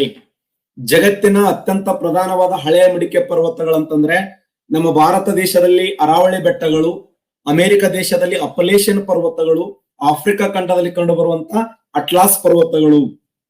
ಆಫ್ರಿಕಾ ಖಂಡದಲ್ಲಿ ಕಂಡು ಬರುವಂತಹ ಅಟ್ಲಾಸ್ ಪರ್ವತಗಳು, ಭಾರತ ದೇಶದಲ್ಲಿ ಕಂಡು ಬರುವಂತಹ ಅರಾವಳಿ ಪರ್ವತಗಳು, ಯುನೈಟೆಡ್ ಸ್ಟೇಟ್ ಆಫ್ ಅಮೆರಿಕದಲ್ಲಿ ಕಂಡು ಬರುವಂತಹ ಅಪಲೇಷನ್ ಪರ್ವತಗಳು ಅತ್ಯಂತ ಹಳೆಯದಾದ ಮಡಿಕೆ ಪರ್ವತಗಳಾಗಿವೆ. ಅಟ್ಲಾಸ್ ಶ್ರೇಣಿಗಳಲ್ಲಿ ಕಂಡು ಬರ್ತಾವಂದ್ರೆ ಇವು ನಮ್ಮ ಭಾರತ ದೇಶದಂತೆ, ಭಾರತದ ಹಿಮಾಲಯದಂತೆ ಆ ಮಡಿಕೆ ಪರ್ವತಗಳಾಗಿರುವಂತಹ ಅಟ್ಲಾಸ್ ಪರ್ವತಗಳು ಎಲ್ಲಿ ಕಂಡು ಬರ್ತಾವಂದ್ರೆ ಆಫ್ರಿಕಾ ಖಂಡದಲ್ಲಿ ಕಂಡು ಬರುವಂತಹ ಪರ್ವತಗಳು ಅಂತ ಹೇಳಿ ಗುರುತಿಸ್ತೀವಿ. ಒಂದ್ಸರಿ ರಿಪೀಟ್ ಹಾಕಿಬಿಡ್ಲಿ, ಆನ್ಸರ್ ಮಾಡ್ತೀರಿ? ಎಲ್ಲ ಆನ್ಸರ್ ಮಾಡಿಬಿಡ್ತೀರಿ? 10 ಕ್ವಶನ್ಗಳನ್ನ ನಾ ಹತ್ತೆ ಮಾಡಿ, ನಿನ್ ಸಾರಿ ಕ್ವಶನ್ ಜಾಸ್ತಿ ಮಾಡಿಲ್ಲ.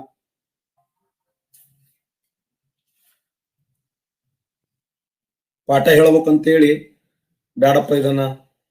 ಇನ್ನ ನದಿಗಳು ಹೇಳಬೇಕು, ರಾಮ್ಸಾರ್ ತಾಣಗಳು ಹೇಳಬೇಕು, ರಾಷ್ಟ್ರೀಯ ಉದ್ಯಾನವನಗಳು ಹೇಳಬೇಕು, ಜೈವಿಕ ಸಂರಕ್ಷಣಾ ತಾಣಗಳು ಹೇಳಬೇಕು.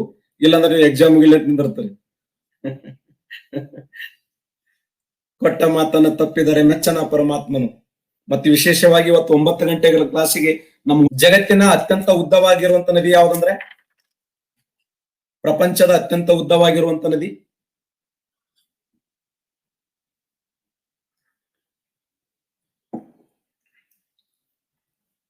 ನೈಲ್ ನದಿ. ನೋಡಿ, ಪ್ರಪಂಚದ ಅತ್ಯಂತ ಉದ್ದವಾಗಿರುವಂತ ನದಿ ಯಾವಂದ್ರೆ ನೈಲ್ ನದಿ. ಯಾವ ನದಿಯನ್ನ ಜೈರ್ ನದಿ ಅಂತ ಕರೀತಾರೆ? ಯಾವ ನದಿಯನ್ನ ಜೈರ್ ನದಿ ಎಂದು ಕರೆಯುತ್ತಾರೆ? ಎಕ್ಸಲೆಂಟ್, ಕಾಂಗೋ ನದಿ. ನೋಡಿ, ಕಾಂಗೋ ನದಿಯನ್ನ ಜೈರ್ ನದಿ ಅಂತ ಕರೀತಾರೆ. ಕಾಂಗೋ ನದಿಯನ್ನ ಜೈರ್ ನದಿ ಎನ್ನುವರು.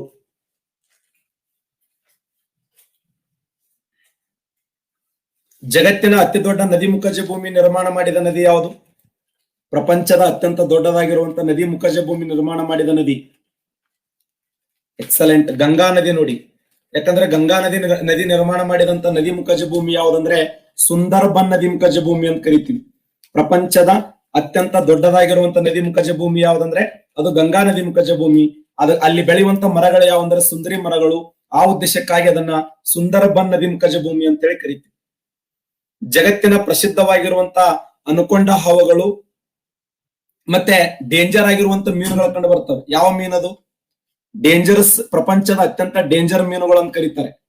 ಪ್ರಪಂಚದ ಅತಿ ಡೇಂಜರ್ ಮೀನುಗಳು ಮರಿನೋ ಅಲ್ಲ, ಪಿರಾನ್ ಮೀನುಗಳು. ಜಗತ್ತಿನ ಅತಿ ಡೇಂಜರ್ ಮೀನುಗಳು ಅಂದ್ರೆ ಪಿರಾನ್ ಮೀನುಗಳು ಮತ್ತು ಅನಕೊಂಡ ಹಾವುಗಳು ಯಾವ ನದಿಯ ದಂಡೆಯ ಮೇಲೆ ಕಂಡು ಬರುತ್ತವೆ? ಅನಕೊಂಡ ಹಾವುಗಳು ಮತ್ತು ಪಿರಾನ್ ಮೀನುಗಳು. ಎಕ್ಸಲೆಂಟ್, ಅಮೆಜಾನ್ ನದಿಯ ದಂಡೆಯಲ್ಲಿ. ಅಮೆಜಾನ್ ನದಿಯ ಉದ್ದ 6450 ಕಿಲೋಮೀಟರ್ ಹರಿತದೆ. 6,450 ಕಿಲೋಮೀಟರ್ ಉದ್ದ ಇರ್ತದೆ. ಸರಿಸುಮಾರು ಇದರ ಅಗಲ ಎಷ್ಟೆಂದ್ರೆ 198 ಕಿಲೋಮೀಟರ್ ಅಗಲ ಇರ್ತದಂತ. 198 ಕಿಲೋಮೀಟರ್ ಅಗಲ, ಅಗಲಿಗದು 198 ಕಿಲೋಮೀಟರ್ ಅಗಲ. ಭೂಮಿಯ ಮೇಲಿನ ಒಟ್ಟು ಭೂ ವಿಸ್ತೀರ್ಣದಲ್ಲಿ 11% ಭೂ ವಿಸ್ತೀರ್ಣ ಇದೆ ಹೊಂದದು. ನಮ್ಮ ಭಾರತ 2.4 ಇದೆ. ನಮ್ಮ ಭಾರತದ ಭೂಮಿಯ ಮೇಲೆ ನಮ್ಮ ಭಾರತದ ವಿಸ್ತೀರ್ಣ 2.4. ಇದ್ರದ್ದು ಒಂದೇ 11% ಇದೆ, 11% ಹರಿತದೆ. ಯಾವುದು? ಅಮೆಜಾನ್ ನದಿ. ಅಮೆಜಾನ್ ನದಿ 11% ಹರಿತದೆ, ನೆನಪಿಡಿ. ನಮ್ಮ ಭಾರತದ ವಿಸ್ತೀರ್ಣ ಎಷ್ಟಿದೆ? 2.4. ಭೂಮಿಯ ಮೇಲೆ ನಮ್ಮ ಪಾಲು 2.4. ಇದರದ್ದು ಅಮೆಜಾನ್ ನದಿ ಒಂದ್ರದ್ದೇ 11% ಇದೆ ಅಂದ್ರೆ ಹೆಂಗ್ ಹರಿತಿರ್ಬೋದು ವಿಚಾರ ಮಾಡ್ರಿ ನೀವು. ಅದಕ್ಕ ನಾ ಇಂಥ ಏನು ಹೇಳಕ್ ಹೋಗಲ್ಲ. ನೆಕ್ಸ್ಟ್, ನೀವು ಗಾಬರಿಯಾಗಿ ಸುಳ್ಳು ಅಂತೀರಿ ನೀವು. ಸರ್ ಏನ್ರಿ ಹಂಗ್ಯಾಂಗ ಅಂತ ನಾ ಏನು ಮಾಡಕ್ಕಾಗಲ್ಲ. ಸುಮ್ಕು ಸರ್ ಖುಷಿಗಾಗಿ ಹೇಳಕತ್ತಿರ್ಬಿಡು ಬಿಡಪ್ಪ, ನಮಗೆಲ್ಲ ಹುರಿದಿಂಬಿಸೋ ಸಲುವಾಗಿ. ನಾವು ವಾಸ್ತವ ಹಂಗೆ ಇದೆ ಅದು. ಲಿವಿಂಗ್ಸ್ಟನ್ ಅನ್ನುವಂತ ಜಲಪಾತ ಯಾವ ನದಿಯಿಂದ ನಿರ್ಮಾಣಗೊಂಡಿದೆ? ಲಿವಿಂಗ್ಸ್ಟನ್. ನೈಲ್ ನದಿ, ಕಾಂಗೋ ನದಿ, ಎಂಗೆಸ್ತೆ ನದಿ, ನೈಜರ್ ನದಿ. ಶಬಾಷ್, ಕಾಂಗೋ ನದಿ ನೋಡಿ. ಲಿವಿಂಗ್ಸ್ಟನ್ ಅನ್ನುವಂತ ಜಲಪಾತ ಯಾವ ನದಿಯಿಂದ ನಿರ್ಮಾಣಗೊಂಡಿದೆ ಅಂದ್ರೆ ಕಾಂಗೋ ನದಿ. ಲಿವಿಂಗ್ಸ್ಟನ್ ಅನ್ನುವಂತ ಜಲಪಾತ ಯಾವ ನದಿಯಿಂದ ಅಂದ್ರೆ ಕಾಂಗೋ ನದಿಯಿಂದ ನಿರ್ಮಾಣಗೊಂಡಿದೆ. ಜಾಂಬೇಜಿ ನದಿ ಸೃಷ್ಟಿಸುವಂತ ಜಲಪಾತ ಯಾವುದು? ಜಾಂಬೇಜಿ. ಜಾಂಬೇಜಿ ನದಿ. ವಿಕ್ಟೋರಿಯಾ ಜಲಪಾತ, Niagara falls, Livingstone, Angels. Excellent. Victoria ಜಲಪಾತ ನೋಡಿ, ಆಫ್ರಿಕಾ ಖಂಡದಲ್ಲಿ ಕಂಡು ಬರುತ್ತದೆ ವಿಕ್ಟೋರಿಯಾ ಜಲಪಾತ. ಜಗತ್ತಿನ ಅತಿ ಎತ್ತರವಾದ ಜಲಪಾತ, ಪ್ರಪಂಚದ ಅತಿ ಎತ್ತರವಾದ ಜಲಪಾತ. ಎಕ್ಸಲೆಂಟ್. ಏಂಜಲ್ ಫಾಲ್ಸ್ ನೋಡಿ, ಏಂಜಲ್ಸ್. ಅಮೆರಿಕ ದೇಶದಲ್ಲಿ ಸೇಂಟ್ ಲಾರೆನ್ಸ್ ನದಿ ನಿರ್ಮಾಣ ಮಾಡಿದ ಜಲಪಾತ ಸೇಂಟ್ ಲಾರೆನ್ಸ್. ನಯಾಗರ್ ಫಾಲ್ಸ್ ನೋಡಿ, ನಯಾಗರ್ ಫಾಲ್ಸ್. ಕಾಲುಗಳಿಗೆ 2 ಬೆರಳುಗಳು ಹೊಂದಿರುವಂತ ಪ್ರಪಂಚದ ಏಕೈಕ ಪಕ್ಷಿ. ಕಾಲುಗಳಿಗೆ 2 ಬೆರಳುಗಳನ್ನು ಹೊಂದಿರುವಂತ ಪ್ರಪಂಚದ ಏಕೈಕ ಪಕ್ಷಿ ಉಷ್ಟ್ರ ಪಕ್ಷಿ ನೋಡಿ, ಉಷ್ಟ್ರ ಪಕ್ಷಿ. ರೈಟ್. ಕಾಲುಗಳಿಗೆ 2 ಬೆರಳುಗಳನ್ನು ಹೊಂದಿರುವಂತ ಪ್ರಪಂಚದ ಏಕೈಕ ಪಕ್ಷಿ ಯಾವ್ದಂದ್ರೆ ಉಷ್ಟ್ರ ಪಕ್ಷಿ. ಇದೇ ಉಷ್ಟ್ರ ಪಕ್ಷಿ ಅಲ್ಲ, ಅತ್ಯಂತ ವೇಗವಾಗಿ ಓಡುವಂತ ಪಕ್ಷಿ, ಜಗತ್ತಿನ ಅತ್ಯಂತ ದೊಡ್ಡ ಗಾತ್ರದ ಮೊಟ್ಟೆಯನ್ನಿಡುವಂತ ಪಕ್ಷಿ. ಇದಕ್ಕೆ ಹಾರಕ್ ಬರಂಗಿಲ್ಲ, ಹಾರಲಾರದ ಪಕ್ಷಿ, ಅತ್ಯಂತ ವೇಗವಾಗಿ ಓಡುವಂತ ಪಕ್ಷಿ. ಆಫ್ರಿಕಾ ಖಂಡದ ಅತ್ಯಂತ ಎತ್ತರವಾದಂತ ಶಿಖರ ಯಾವುದು? ಆಫ್ರಿಕಾ ಖಂಡದ ಅತಿ ಎತ್ತರವಾದ ಶಿಖರ ಎಕ್ಸಲೆಂಟ್, ಕಿಲಿಮಾಂಜರೋ ನೋಡಿ, ಕಿಲಿಮಾಂಜರೋ. ಭೂಮಿಯ ಮೇಲಿನ ಅತಿ ಎತ್ತರವಾದ ಶಿಖರ, ಭೂಮಿಯ ಮೇಲಿನ ಅತ್ಯಂತ ಎತ್ತರವಾದ ಶಿಖರ.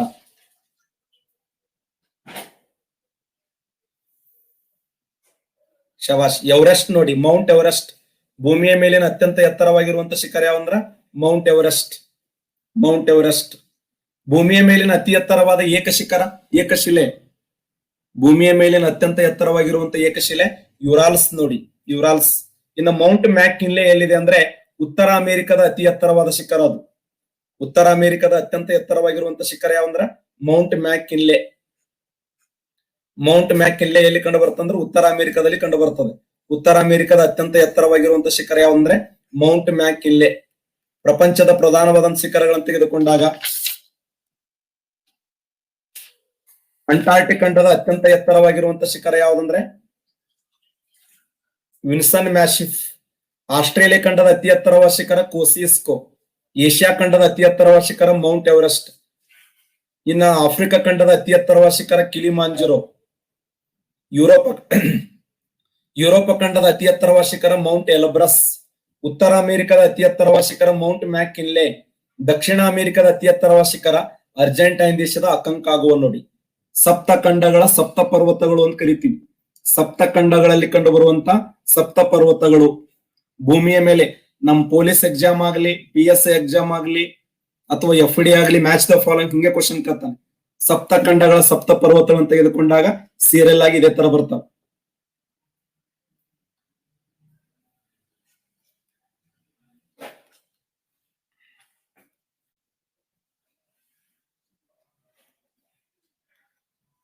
ಆಫ್ರಿಕಾ ಹಾಗೂ ಏಷ್ಯಾ ಖಂಡಗಳನ್ನು ಒಂದುಗೂಡಿಸುವಂತ ಭೂಖಂಡ ಯಾವುದು? ಕೀಲು ಕಾಲುವೆ, ಸುಯೇಜ್ ಭೂಖಂಡ, ಪನಾಮಾ ಭೂಖಂಡ. ಶಬಾಷ್. ಪನಾಮ ಭೂಕಂಟ, ಸಾರಿ ಸುಯೇಜ್ ಭೂಕಂಟ ರೈಟ್ ಆನ್ಸರ್ ನೋಡಿ, ಸುಯೇಜ್ ಭೂಕಂಟ.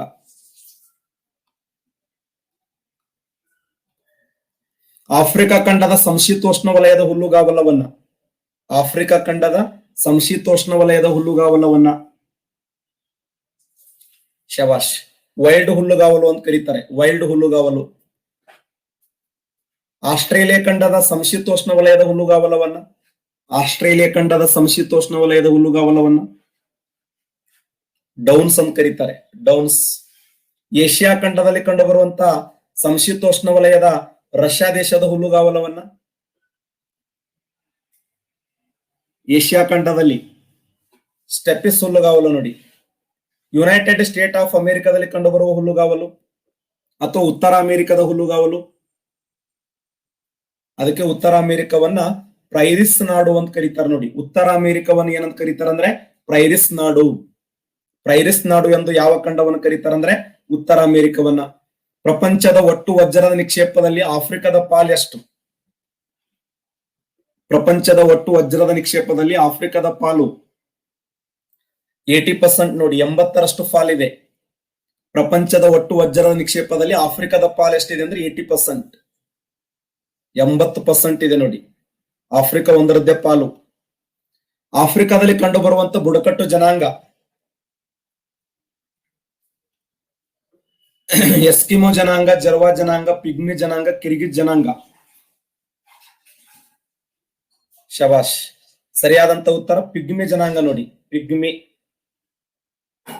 ಎಲ್ಲಿ? ಕಾಂಗೋ ನದಿ ಕೊಳ್ಳದಲ್ಲಿ ಸಿಗ್ತಾರೆ, ಕಾಂಗೋ ನದಿ ಕೊಳ್ಳದಲ್ಲಿ. ಪಿಗ್ಮಿಗಳು ಪ್ರಪಂಚದಲ್ಲಿ ಅತ್ಯಂತ ಗಿಡ್ಡ ಜನಾಂಗವಾಗಿದ್ದು ಯಾವ ಖಂಡದಲ್ಲಿ ಕಂಡು ಬರುತ್ತಂದ್ರೆ ಆಫ್ರಿಕಾ ಖಂಡದ ಕಾಂಗೋ ಕೊಳ್ಳದಲ್ಲಿ ಕಂಡು ಬರುತ್ತಾರೆ. ಆಫ್ರಿಕಾದಲ್ಲಿ ಕಂಡುಬರುವ ಪರ್ವತ ಶ್ರೇಣಿ ಯಾವುದು? ಯಾವ ಪರ್ವತ ಶ್ರೇಣಿ? ಯುರಾಲ್ಸ್ ಪರ್ವತ ಶ್ರೇಣಿ, ಅಟ್ಲಾಸ್ ಪರ್ವತ ಶ್ರೇಣಿ, ಆಂಡಿಸ್ ಪರ್ವತ ಶ್ರೇಣಿ. ಅಟ್ಲಾಸ್ ರೈಟ್ ಆನ್ಸರ್ ನೋಡಿ. ಪ್ರಪಂಚದ ಅತ್ಯಂತ ಉದ್ದವಾದ ಮಡಿಕೆ ಪರ್ವತಗಳು ಯಾವುವು? ಜಗತ್ತಿನಲ್ಲಿ ಅತ್ಯಂತ ಉದ್ದವಾದ ಮಡಿಕೆ ಪರ್ವತಗಳು ಆಂಡಿಸ್ ಪರ್ವತಗಳು ನೋಡಿ. ಅತ್ಯಂತ ಎತ್ತರವಾದ ಮಡಿಕೆ ಪರ್ವತಗಳಂದ್ರೆ ಹಿಮಾಲಯ, ಅತ್ಯಂತ ಉದ್ದವಾದ ಮಡಿಕೆ ಪರ್ವತಗಳಂದ್ರೆ ಆಂಡಿಸ್. ಆಂಡಿಸ್ ಪರ್ವತಗಳು ಅತ್ಯಂತ ಉದ್ದವಾಗಿವೆ. ಅತ್ಯಂತ ಎತ್ತರವಾಗಿರುವಂತಹ ಮಡಿಕೆ ಪರ್ವತಗಳಂತಂದ್ರೆ ಹಿಮಾಲಯ, ಅತ್ಯಂತ ಉದ್ದವಾದ ಮಡಿಕೆ ಪರ್ವತಗಳಂದ್ರೆ ಆಂಡಿಸ್.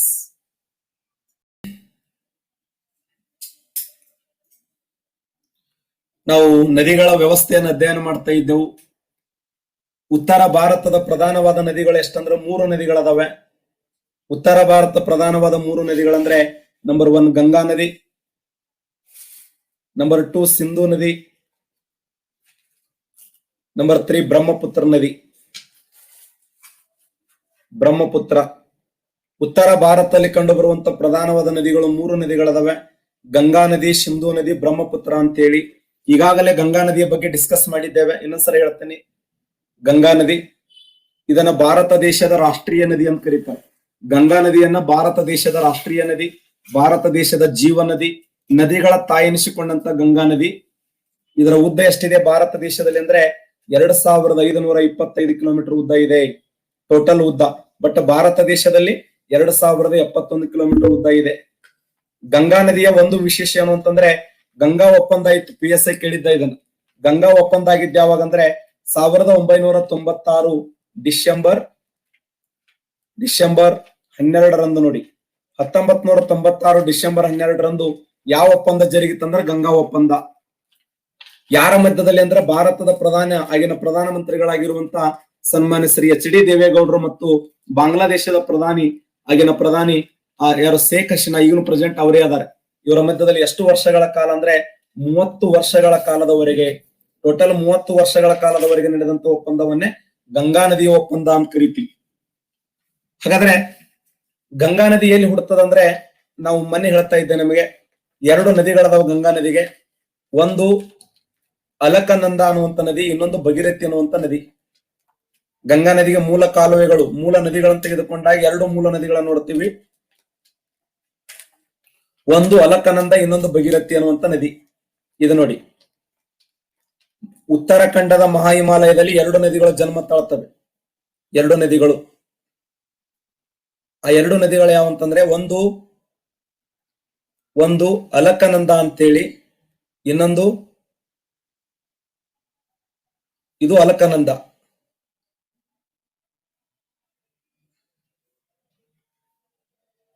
ಒಂದೇ ನಿಮಿಷ. ಇದು ಅಲಕನಂದ, ಇದು ಭಗೀರಥಿ, ಇದು ಅಲಕನಂದ.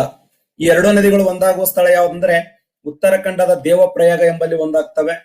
ನಿಮ್ಗೆ ಈಗಾಗಲೇ ಹೇಳಿದ್ದೆ ನಾನು. ಒಂದು ಧೌಲಿಗಂಗಾ ಅನ್ನುವಂತ ನದಿ ಬಂದು ಸೇರ್ತದೆ. ಎರಡು ನಂದಾಕಿನಿ ಅನ್ನುವಂತ ನದಿ ಬಂದು ಸೇರ್ತದೆ. ಮತ್ತೆ ಪಿಂಡ್ರಗಂಗಾ ಅನ್ನುವಂತ ನದಿ ಬಂದು ಸೇರ್ತದೆ. ಇಲ್ಲಿ ಮಂದಾಕಿನಿ ಅನ್ನುವಂತ ನದಿ ಬಂದು ಸೇರ್ತದೆ. ಮಂದಾಕಿನಿ ಒಂದದ್ದು ಧೌಲಿಗಂಗಾ, ಎರಡು ನಂದಾಕಿನಿ, ಪಿಂಡರಗಂಗಾ, ಇದು ಯಾವುದು ಮಂದಾಕಿನಿ, ಇದು ಯಾವುದು ಭಗೀರಥಿ. ಈ ನದಿಗಳು ಬಂದು ಸೇರುವಂತ ಸ್ಥಳ ಇದೆಯಲ್ಲ, ಅದಕ್ಕೆ ದೇವಪ್ರಯಾಗ ಅಂತ ಕರಿತೀವಿ. ದೇವಪ್ರಯಾಗ. ಹಾಗಾದ್ರೆ ಈ ನದಿ ಹರಿತದೆ, ಗಂಗಾ ನದಿಯಾಗಿ ಹರಿತದೆ. ಗಂಗಾ ನದಿಯಾಗಿ ಹರಿಯುವಂತ ಸಮಯದಲ್ಲಿ ಎಡದಂಡೆ ನದಿಯಾಗಿ ಸರಸ್ವತಿ ಬಂದು ಸೇರಿದರೆ ಬಲದಂಡೆ ನದಿಯಾಗಿ ಬಂದು ಸೇರೋದು ಯಾವ್ದಂದ್ರ ಯಮುನಾ ನದಿ. ಹಾಗಾದ್ರೆ ಗಂಗಾ, ಯಮುನಾ, ಸರಸ್ವತಿ ಈ ಮೂರು ನದಿಗಳು ಸೇರುವ ಸ್ಥಳವನ್ನೇ ತ್ರಿವೇಣಿ ಸಂಗಮ ಅಂತ ಕರೀತಾರೆ. ಇದನ್ನೇ ತ್ರಿವೇಣಿ ಸಂಗಮ. ಗಂಗಾ ಯಮುನಾ ಸಂಗಮ, ಗಂಗಾ ಯಮುನಾ ಸಂಗಮ ಈ ಮೂರು ನದಿಗಳು ಸೇರುವಂತ ಸ್ಥಳವನ್ನೇ ತ್ರಿವೇಣಿ ಸಂಗಮ. ಈ ನದಿ ಹರಿತಂದು ನಿಧಾನವಾಗಿ. ಗಂಗಾ ನದಿ ಹರಿಯುವಂತ ಸಮಯದಲ್ಲಿ ಒಂದು ಕಾಲುವೆ ಬಾಂಗ್ಲಾದೇಶವನ್ನು ಸೇರ್ತದೆ, ಇನ್ನೊಂದು ಕಾಲುವೆ ಕಲ್ಕತ್ತಾ, ಹುಗ್ಲಿ ಮೂಲಕ, ಕಲ್ಕತ್ತಾದ ಮೂಲಕ ಬಂಗಾಳ ಕೊಲ್ಲಿಯನ್ನು ಸೇರ್ತದೆ. ಇದು ಹುಗ್ಲಿ ನದಿ. ಇದೆಲ್ಲ ಹುಗ್ಲಿ ನದಿ. ಹಾಗಾದ್ರೆ ಈ ಒಂದು ಗಂಗಾ ನದಿ ಬಾಂಗ್ಲಾದೇಶವನ್ನು ಸೇರ್ಪಡೆ ಆಗ್ತದೆ. ಆ ಗಂಗಾ ನದಿ ಬಾಂಗ್ಲಾದೇಶದಲ್ಲಿ ಸೇರ್ಪಡೆ ಆದ ಸಮಯದಲ್ಲಿ ಬಾಂಗ್ಲಾದೇಶದಲ್ಲಿ ಗಂಗಾ ನದಿಗೆ ಏನಂತ ಕರೀತಾರ ಅಂದ್ರೆ ಮೇಘನಾ ಅಂತ ಕರೀತಾರ ನೋಡಿ. ಮೇಘನಾ. ಬ್ರಹ್ಮಪುತ್ರ ನದಿ ಬಂದು ಸೇರ್ತದೆ. ಇಲ್ಲಿ ಬ್ರಹ್ಮಪುತ್ರ ನದಿ ಬಂದು ಸೇರ್ತದೆ. ಅದಕ್ಕೆ ಏನಂತ ಕರೀತಾರೆ, ಎರಡು ಸೇರುವಂತ ಸ್ಥಳಕ್ಕೆ ಗೋಲುಂಡೋ ಎಂಬ ಸ್ಥಳ ಅಂತ ಕರೀತಾರೆ. ಗೋಲುಂಡೋ. ಗಂಗಾ ನದಿ ವೇಗವಾಗಿ ಹರಿತದೆ, ಇದಕ್ಕೆ ಪದ್ಮಾ ಅಂತ ಕರೀತಾರೆ. ನಂತರ ಪದ್ಮ. ಯಾವಾಗ ಬ್ರಹ್ಮಪುತ್ರ ನದಿಯೊಂದಿಗೆ ಸೇರ್ತದಲ್ಲ, ಸೇರಿದ ಮ್ಯಾಗ ಪದ್ಮ ಎನಿಸಿಕೊಂಡು ನೌಕಾಲಿ ಎಂಬ ಸ್ಥಳದ ಮೂಲಕ ಬಂಗಾಳ ಕೊಲ್ಲಿಯನ್ನು ಸೇರ್ತದೆ. ನೌಕಾಲಿ ಎಂಬ ಸ್ಥಳದ ಮೂಲಕ ಬಂಗಾಳ ಕೊಲ್ಲಿಯನ್ನು ಸೇರುವಂತ ನದಿ ಯಾವ್ದಂದ್ರ ಗಂಗಾ ನದಿ. ಭಾರತ ದೇಶದಲ್ಲಿ ಗಂಗಾ ನದಿಯನ್ನ ಬಾಂಗ್ಲಾದೇಶದಲ್ಲಿ ಆರಂಭದಲ್ಲಿ ಮೇಘನಾ ಅಂತ ಕರೀತಾರೆ, ನಂತರ ಪದ್ಮಾ ಅಂತ ಕರೀತಾರೆ. ಈ ನೌಕಾಲಿ ಎಂಬ ಸ್ಥಳದ ಮೂಲಕ ನಿಮ್ಗೆ ಸಾಕಷ್ಟು ಬಾರಿ ಹೇಳಿದ್ದೆ ನಾನು, ಭಾರತ ದೇಶಕ್ಕೆ ಸ್ವತಂತ್ರ ಆದಾಗ ಜವಾಹರ್ಲಾಲ್ ನೆಹರು ಅವರು ಕೆಂಪು ಕೋಟೆಯಲ್ಲಿ ತ್ರಿವರ್ಣ ಧ್ವಜವನ್ನ ಹಾರಿಸುವಂತ ಸಮಯದಲ್ಲಿ ಮಹಾತ್ಮ ಗಾಂಧೀಜಿ ಅವರು ಎಲ್ಲಿದ್ರು ಅಂದ್ರೆ ಆ ಬಾಂಗ್ಲಾದೇಶದ ನೌಕಾಲಿ ಎಂಬ ಸ್ಥಳದಲ್ಲಿ ಇದ್ರು. ಬಾಂಗ್ಲಾದೇಶದ ನೌಕಾಲಿ ಎಂಬ ಸ್ಥಳದಲ್ಲಿ. ಇದು ಗಂಗಾ ನದಿ. ಟೋಟಲ್ ಗಂಗಾ ನದಿ ಇದರ ಉದ್ದ ಎಷ್ಟಿದೆ ಗಂಗಾ ನದಿ ಅಂದ್ರೆ 2525 ಕಿಲೋಮೀಟರ್. 25 ಕಿಲೋಮೀಟರ್ ಅಂತ ಕರಿತೀವಿ. 2525. ಹಾಗಾದ್ರೆ ಗಂಗಾ ನದಿಯ ಅತ್ಯಂತ ಉದ್ದವಾಗಿರುವಂತ ಬಲದಂಡೆ ಉಪನದಿ ಅಂದ್ರೆ ಅದು ಯಮುನಾ ನದಿ ಅಂತ ಕರಿತೀವಿ. ಯಮುನಾ ನದಿ. ಯಮುನಾ ನದಿ ಎಲ್ಲಿ ಹುಟ್ಟುತ್ತದೆ ಅಂದ್ರೆ ಯಮುನೋತ್ರಿ ಎಂಬ ಸ್ಥಳದ ಹುಟ್ಟುತ್ತದೆ. ಯಮುನಾ ನದಿ ಹುಟ್ಟುವ ಸ್ಥಳ ಯಾವ್ದಂದ್ರ ಯಮುನೋತ್ರಿ. ಯಮುನೋತ್ರಿ ಎಂಬ ಸ್ಥಳದಲ್ಲಿ ಹುಟ್ಟಿ ದೆಹಲಿ, ಮಥುರಾ, ಆಗ್ರಾ, ಅಲಹಾಬಾದ್ ಮೂರು ಪ್ರಧಾನವಾಗಿರುವಂತ ನಗರಗಳ ಮೇಲೆ ಹರಿತದೆ. ಆ ಮೂರು ಪ್ರಧಾನವಾದ ನಗರಗಳು ಯಾವಂತಂದ್ರೆ ಒಂದು ದೆಹಲಿ, ಎರಡು ಮಥುರಾ, ಮೂರು ಆಗ್ರಾ. ದೆಹಲಿ, ಮಥುರಾ, ಆಗ್ರಾ ನಗರಗಳ ಮೇಲೆ ಹಾದು ಬರುವಂತ ನದಿ ಯಾವಂದ್ರ ಯಮುನಾ ನದಿ. ಯಮುನಾ ನದಿಯ ಉದ್ದ ಎಷ್ಟಿದೆ ಅಂದ್ರೆ 1376 ಕಿಲೋಮೀಟರ್ ಉದ್ದ ಇದೆ. ಯಮುನಾ ನದಿಯ ಉದ್ದ. ಯಮುನಾ ಇದೆಲ್ಲಿ ಹುಡುತ್ತಂದ್ರೆ ಯಮುನೋತ್ರಿ ಎಂಬ ಸ್ಥಳದಲ್ಲಿ ಹುಡುತ್ತದೆ. ಯಮುನೋತ್ರಿ ಎಂಬ ಸ್ಥಳದಲ್ಲಿ ಹುಟ್ಟಿ ಯಾವ ಪ್ರಮುಖವಾದ ಮೂರು ನಗರಗಳಂತ ಕೇಳ್ತಾನೆ. ಫಸ್ಟ್ ಒಂದು ದೆಹಲಿ, ಆಮೇಲೆ ಎರಡನೇ ನಗರ ಮಥುರಾ, ಮೂರನೇ ನಗರ ಆಗ್ರಾ, ನಾಲ್ಕನೇ ನಗರ ಅಲಹಾಬಾದ್. ಗಂಗಾ, ಯಮುನಾ, ಸರಸ್ವತಿ ಮೂರು ನದಿಗಳು ಸೇರುವ ಸ್ಥಳವನ್ನೇ ತ್ರಿವೇಣಿ ಸಂಗಮ. ಅಲಹಾಬಾದ್ ಪ್ರಸ್ತುತ ಹೆಸರು ಏನಂದ್ರ ಪ್ರಯಾಗ ರಾಜ್ಯ ಅಂತ ಕರೀತಾರ ನೋಡಿ. ಪ್ರಯಾಗ ರಾಜ್ಯ ಅಂದ್ರು ಒಂದೇ, ಅಲಹಾಬಾದ್ ಅಂದ್ರು ಒಂದೇ. ಟೋಟಲ್ ಯಮುನಾ ನದಿಯ ಉದ್ದ ಎಷ್ಟಿದೆ ಅಂದ್ರೆ 1376 ಕಿಲೋಮೀಟರ್ ಉದ್ದ ಇದೆ. ಈ ಯಮುನಾ ನದಿಗೆ ಬಲದಂಡೆ ಅತಿ ಉದ್ದವಾದ ನದಿ. ಬಲದಂಡೆಯ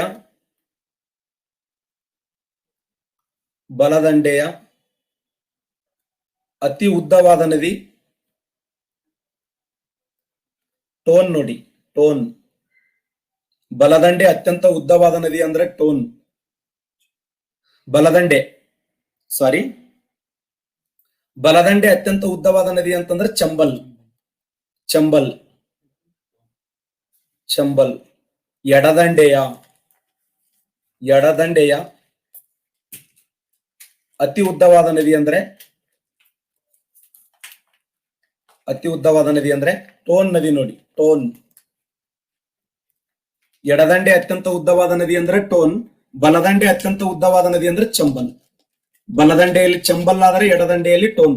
ಏನ್ ಸರ ಬಲದಂಡೆ? ಇದು ಎಡದಂಡೆ, ಇದು ಬಲದಂಡೆ. ಅಂದ್ರೆ ತಾನು ಹೋಗುವಂತ ಸಮಯದಲ್ಲಿ ಎಡಕ್ ಬಂದು ಸೇರಿದ್ರೆ ಎಡದಂಡೆ ನದಿ ಅಂತ ಕರಿತೀವಿ, ಬಲಕ್ ಬಂದು ಸೇರಿದ್ರೆ ಬಲದಂಡೆ ನದಿ ಅಂತ ಕರಿತೀವಿ. ಎಡಕ್ ಬಂದು ಸೇರಿದ್ರೆ ಎಡದಂಡೆ, ಬಲಕ್ ಬಂದು ಸೇರಿದ್ರೆ ಬಲದಂಡೆ. ಹಾಗಾದ್ರೆ ಯಮುನಾ ನದಿ ಅತ್ಯಂತ ಉದ್ದವಾದ ಎಡದಂಡೆ ನದಿ ಅಂದ್ರ ಟೋನ್, ಬಲದಂಡೆ ಉಪನದಿ ಅಂದ್ರೆ ಚಂಬಲ್. ಹಾಗಾದ್ರೆ ಬಲದಂಡೆ ಎಷ್ಟು ಉಪನದಿಗಳದಾವ ಯಮುನಾ ನದಿಗೆ? ಚಂಬಲ್ ನದಿ ಇದೆ, ಬೆಟ್ವಾ ನದಿ ಇದೆ, ಖೇನ್ ನದಿ ಇದೆ, ಸಿಂಧ ನದಿ ಇದೆ. ಚಂಬಲ್, ಬೆಟ್ವಾ, ಖೇನ್, ಸಿಂಧ್. ಎಷ್ಟು ಪ್ರಮುಖವಾದ ಉಪನದಿಗಳಿವೆ ಅಂದ್ರೆ 4 ಪ್ರಮುಖವಾದ ಉಪನದಿಗಳದಾವೆ. ಒಂದು ಚಂಬಲ್, ಬೆಟ್ವಾ, ಖೇನ್, ಸಿಂಧ್. ಹಾಗಾದ್ರೆ ಬೆಟ್ವಾ ಮತ್ತು ಖೇನದ ವಿಶೇಷ ಏನಂದ್ರೆ ಇದು ಭಾರತ ದೇಶದ ಮೊಟ್ಟ ಮೊದಲ ಯಶಸ್ವಿ ನದಿ ಜೋಡಣೆ. ಭಾರತದ ಮೊದಲ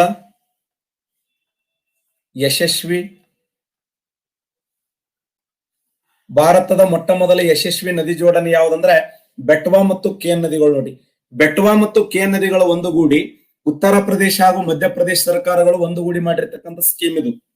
ಉತ್ತರ ಪ್ರದೇಶ ಮಧ್ಯಪ್ರದೇಶಗಳು ಒಂದುಗೂಡಿ ಈ ಬೆಟ್ವಾ ಮತ್ತು ಖೇನ್ ನದಿಗಳನ್ನು ಒಂದುಗೂಡಿಸಿ ಬಾಗೇಲು ಕಂಡ ಪ್ರಸ್ಥ ಭೂಮಿಗೆ ನೀರಾವರಿ ಸೌಲಭ್ಯವನ್ನು ಕಲ್ಪಿಸುವಂತ ಒಂದು ಹೆಮ್ಮೆ ಯೋಜನೆ ಯಾವುದಂದ್ರೆ ಬೆಟ್ವಾ ಮತ್ತು ಖೇನ್ ಅನ್ನುವಂತ ಕರಿತೀವಿ. ಬೆಟ್ವಾ ಮತ್ತು ಖೇನ್ ನದಿಗಳನ್ನು ಒಂದುಗೂಡಿಸಿ ನೀರಾವರಿ ಯೋಜನೆ, ಇದು ಭಾರತ ದೇಶದ ಮೊಟ್ಟ ಮೊದಲ ಯಶಸ್ವಿ ನದಿ ಜೋಡಣೆ ಅಂತ ಕರಿತೀವಿ. ನಾಳೆ ಕ್ವಶನ್ ಕೇಳಿದ್ದಾನೆ, ಭಾರತ ದೇಶದ ಮೊಟ್ಟ ಮೊದಲ ಯಶಸ್ವಿ ನದಿ ಜೋಡಣೆ ಯಾವುದಂದ್ರ ಬೆಟ್ವಾ ಮತ್ತು ಖೇನ್ ಅಂತ ಕರಿತೀವಿ. ಚಂಬಲ್ ನದಿಯ ವಿಶೇಷ ಏನಂತಂದ್ರೆ ಇದರ ಮೇಲೆ ಕ್ವಶನ್ ಕೇಳಿದ್ದಾನೆ. ಚಂಬಲ್ ನದಿಯ ವಿಶೇಷ ಏನಂದ್ರೆ ಇದು ಮಧ್ಯಪ್ರದೇಶದ ಅಮರಕಂಟಕ ಎಂಬ ಸ್ಥಳದಲ್ಲಿ ಹುಟ್ಟುತ್ತದೆ. ಮಧ್ಯಪ್ರದೇಶದ ಅಮರಕಂಟಕ ಎಂಬ ಸ್ಥಳದಲ್ಲಿ ಹುಟ್ಟಿ ಉತ್ತರ ಪ್ರದೇಶದ ಮೋ ಎಂಬ ಸ್ಥಳದಲ್ಲಿ ಯಾವ ನದಿಯನ್ನು ಸೇರ್ತದೆ ಅಂದ್ರೆ ಯಮುನಾ ನದಿಯನ್ನು ಸೇರ್ತದೆ ನೋಡಿ. ಯಮುನಾ ನದಿಯನ್ನ ಮೋ ಎಂಬಲ್ಲಿ ಯಮುನಾ ನದಿಯನ್ನು ಸೇರ್ತದೆ. ಯಾವುದು? ಚಂಬಲ್. ಇದು ವಿಶೇಷವಾಗಿ ಈ ನದಿಯ ವಿಶೇಷ ಏನಂತಂದ್ರೆ ಅತಿ ಹೆಚ್ಚು ಬುಡಕಟ್ಟು ಜನಾಂಗದವರನ್ನ, ದರೋಡೆಕೋರರನ್ನ ಈ ಒಂದು ಕಣಿವೆಯಲ್ಲಿ ನಾವು ನೋಡ್ತೀವಿ. ಕೋಲಮ್ಮ ದೇವಿ ಅಂತ ಒಂದ್ ಕಾಲದ ಬಹಳ ಫೇಮಸ್ ಹೆಣ್ಣುಮಗಳು, ಅವರೆಲ್ಲ ಇದೇ ಚಂಬಲ್ ನದಿಯಲ್ಲಿ ಬದುಕಿ ಬಿದ್ದು ಅಡ್ಡಾಡಿ ಸತ್ತು ಹೋದವರೆಲ್ಲ. ಚಂಬಲ್ ನದಿ ಮಧ್ಯಪ್ರದೇಶದ ಅಮರಕಂಟಕ್ ಎಂಬ ಸ್ಥಳದಲ್ಲಿ ಹುಟ್ಟಿ ಉತ್ತರ ಪ್ರದೇಶದ ಮೋ ಎಂಬ ಸ್ಥಳದಲ್ಲಿ ಈ ಒಂದು ಯಮುನಾ ನದಿಯನ್ನು ಸೇರ್ತದೆ. ಈ ನದಿಯ ಉದ್ದ ಎಷ್ಟಂದ್ರೆ 1050 ಕಿಲೋಮೀಟರ್ ಉದ್ದವಾಗಿದೆ ನೋಡಿ. ಹಾಗಾದ್ರೆ ಚಂಬಲ್ ನದಿಗೆ ಅಡ್ಡಲಾಗಿ ಕಟ್ಟಿರ್ತಕ್ಕಂತ ಪ್ರಧಾನವಾದ 3 ಅಣೆಕಟ್ಟುಗಳು ಯಾವುವು? ಜವಾಹರ ಸಾಗರ ಅಣೆಕಟ್ಟು,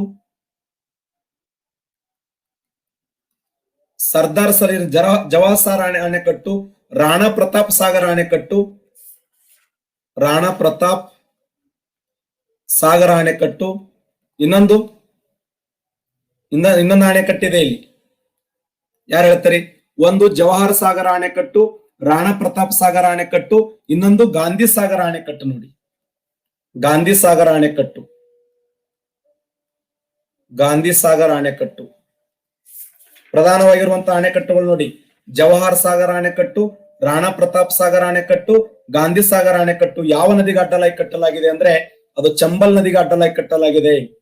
ಚಂಬಲ್ ನದಿಗೆ ಅಡ್ಡಲಾಗಿ ಕಟ್ಟಿರ್ತಕ್ಕಂಥ ಅಣೆಕಟ್ಟು ಜವಾಹರ್ ಸಾಗರ ಅಣೆಕಟ್ಟು, ರಾಣಾ ಪ್ರತಾಪ್ ಸಾಗರ ಅಣೆಕಟ್ಟು, ಗಾಂಧಿ ಸಾಗರ ಅಣೆಕಟ್ಟು ಅಂತ ಕರಿತೀವಿ.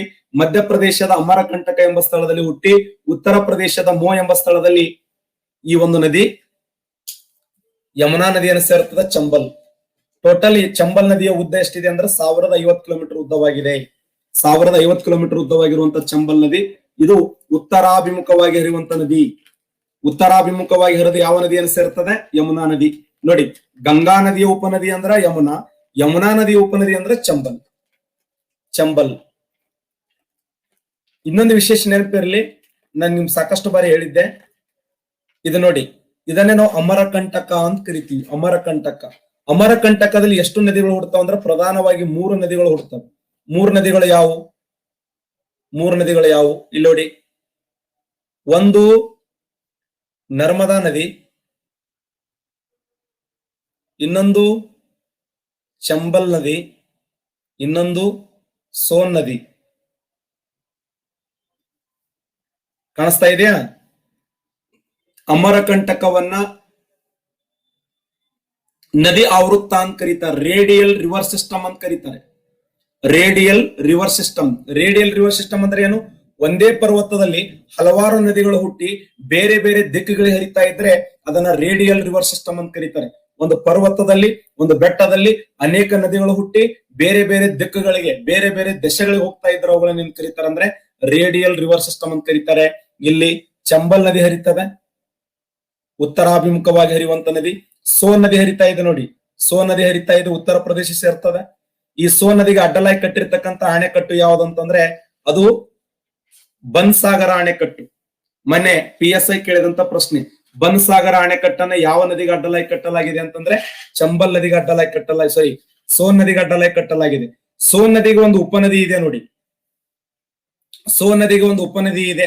ಆ ಉಪನದಿ ಯಾವ್ದಂದ್ರೆ ರಿಹಾನ್ ನದಿ. ಈ ರಿಹಾನ್ ನದಿಗೆ ಅಡ್ಡಲಾಗಿ ಕಟ್ಟಿರ್ತಕ್ಕಂಥ ಅಣೆಕಟ್ಟು ಯಾವ್ದಂದ್ರೆ ಇದೆ ನೋಡಿ, ಗೋವಿಂದ ವಲ್ಲಭ ಪಂತ ಅಣೆಕಟ್ಟು ಅಂತ ಕರೀತಾರೆ. ಗೋವಿಂದ ವಲ್ಲಭ ಪಂತ ಅಣೆಕಟ್ಟು. ಗೋವಿಂದ ವಲ್ಲಭ ಪಂತ ಅಣೆಕಟ್ಟನ್ನು ಯಾವ ನದಿಗೆ ಅಡ್ಡಲಾಗಿ ಅಂದ್ರೆ ರಿಹಾನ್ ನದಿಗೆ ಅಡ್ಡಲಾಗಿ. ಎಲ್ಲಿ? ಉತ್ತರ ಪ್ರದೇಶದ ಮಿರ್ಜಾಪುರ್ ಜಿಲ್ಲೆಯ ಪಿಪ್ರಿ ಎಂಬ ಸ್ಥಳದಲ್ಲಿ. ಉತ್ತರ ಪ್ರದೇಶದ ಮಿರ್ಜಾಪುರ್ ಜಿಲ್ಲೆಯ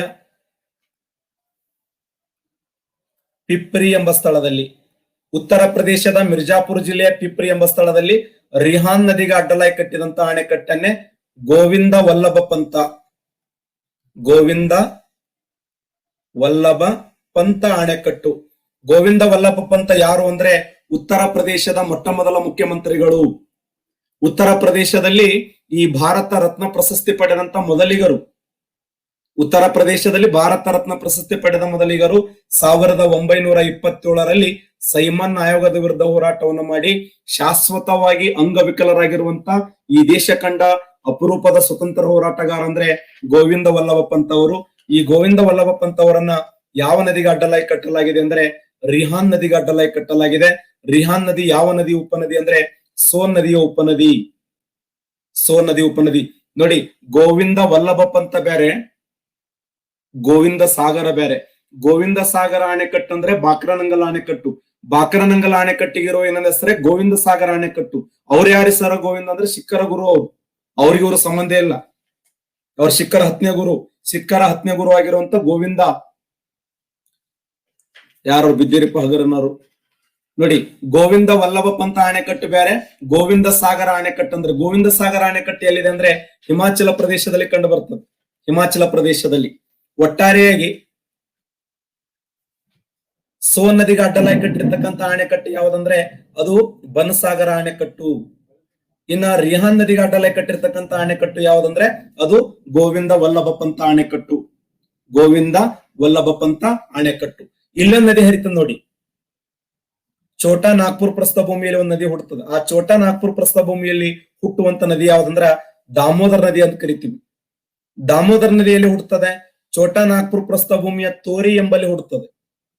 ಇದು ತೋರಿ, ಛೋಟಾ ನಾಗ್ಪುರ್ ಪ್ರಸ್ಥಭೂಮಿಯ ತೋರಿ ಎಂಬಲ್ಲಿ ಹುಟ್ಟಿ ಈ ಪಶ್ಚಿಮ ಬಂಗಾಳದ ಪಲ್ತಾ ಎಂಬ ಸ್ಥಳದಲ್ಲಿ ಹುಗ್ಲಿ ನದಿಯನ್ನು ಸೇರ್ತದೆ. ಹುಗ್ಲಿ ಎಲ್ಲಿ ಹುಟ್ಟುತ್ತದೆ? ಹುಟ್ಟುದು ಛೋಟಾ ನಾಗ್ಪುರ್ ಪ್ರಸ್ಥಿ. ಭಾರತ ದೇಶದ ಖನಿಜ ಸಂಪನ್ಮೂಲಗಳ ಬಟ್ಟಲು, ಭಾರತದ ಖನಿಜ ಸಂಪನ್ಮೂಲಗಳ ವಾಟೆ, ಭಾರತ ಖನಿಜ ಸಂಪನ್ಮೂಲಗಳ ಪಾತ್ರ ಎನಿಸಿಕೊಂಡಂತ ಆ ಛೋಟಾ ನಾಗ್ಪುರ್ ಪ್ರಸ್ಥಭೂಮಿಯಲ್ಲಿ ಹುಟ್ಟುವಂತ ನದಿ ಯಾವ್ದಂದ್ರೆ ಅದು ದಾಮೋದರ್ ನದಿ. ದಾಮೋದರ್ ನದಿಯನ್ನ ಪಶ್ಚಿಮ ಬಂಗಾಳದ ಕಣ್ಣೀರ್ ನದಿ ಅಂತ ಕರೀತಾರೆ. ಆ ಪಶ್ಚಿಮ ಬಂಗಾಳದ ಕಣ್ಣೀರ್ ಎನಿಸಿಕೊಂಡಂತ ದಾಮೋದರ್ ನದಿ ಛೋಟಾ ನಾಗ್ಪುರ್ ಪ್ರಸ್ಥಭೂಮಿಯ ತೋರಿ ಎಂಬಲ್ಲಿ ಹುಟ್ಟಿ ಪಶ್ಚಿಮ ಬಂಗಾಳದ ಪಲ್ತಾ ಎಂಬ ಸ್ಥಳದಲ್ಲಿ ಹುಗ್ಲಿ ನದಿಯನ್ನು ಸೇರುತ್ತದೆ. ಇದರ ಒಟ್ಟು ಉದ್ದ ಎಷ್ಟಂದ್ರೆ ಇದರ ಒಟ್ಟು ಉದ್ದ ಎಷ್ಟಿದೆ? ಇದರ ಒಟ್ಟು ಉದ್ದ 541 ಕಿಲೋಮೀಟರ್. ಟೋಟಲ್ 541 ಕಿಲೋಮೀಟರ್ ಉದ್ದ ಹರಿದು ಈ ನದಿಗೆ ಅಡ್ಡಲಾಗಿ ಕಟ್ಟಿರ್ತಕ್ಕಂಥ ಅಣೆಕಟ್ಟನ್ನೇ ದಾಮೋದರ ಅಣೆಕಟ್ಟು. ದೇಶದ ಮೊಟ್ಟ ಮೊದಲ ಅಣೆಕಟ್ಟು. ಪಶ್ಚಿಮ ಬಂಗಾಳ ಮತ್ತು ಜಾರ್ಖಂಡ್ ರಾಜ್ಯಗಳ ಸಂಯುಕ್ತ ಯೋಜನೆ ಅಂತ ಕರಿತೀವಿ. ಪಶ್ಚಿಮ ಬಂಗಾಳ ಜಾರ್ಖಂಡ್ ರಾಜ್ಯಗಳ ಸಂಯುಕ್ತ ಯೋಜನೆಯಾಗಿರುವಂತಹ ದಾಮೋದರ ಅಣೆಕಟ್ಟನ್ನ ಯಾವ ನದಿಗೆ ಅಡ್ಡಲಾಗಿ ಅಂದ್ರೆ ಅದು ದಾಮೋದರ ನದಿಗೆ ಅಡ್ಡಲಾಗಿ. ಅಲ್ಲಿ ತಿಲಯ ಅಣೆಕಟ್ಟು ಬರ್ತದೆ, ಮೈತಾನ ಅಂತ ಅಣೆಕಟ್ಟು ಬರ್ತದೆ. ತಿಲಯ, ಮೈತಾನ, ಪಂಚತಿಲ್ ಬೇರೆ ಬೇರೆ ಅಣೆಕಟ್ಟುಗಳನ್ನ ನೋಡ್ತೀವಿ. ಯಾವ ನದಿಗೆ ಅಡ್ಡಲಾಗಿ? ದಾಮೋದರ ನದಿಗೆ ಅಡ್ಡಲಾಗಿ. ಓಕೆ, ನಾಳೆ ಅವಧಿಯಲ್ಲಿ ಇನ್ನು ಸಾಕಷ್ಟು ವಿಚಾರಗಳನ್ನ ನಾವು ನೀವು ಕೂಡ ಅಧ್ಯಯನ ಮಾಡೋಣ.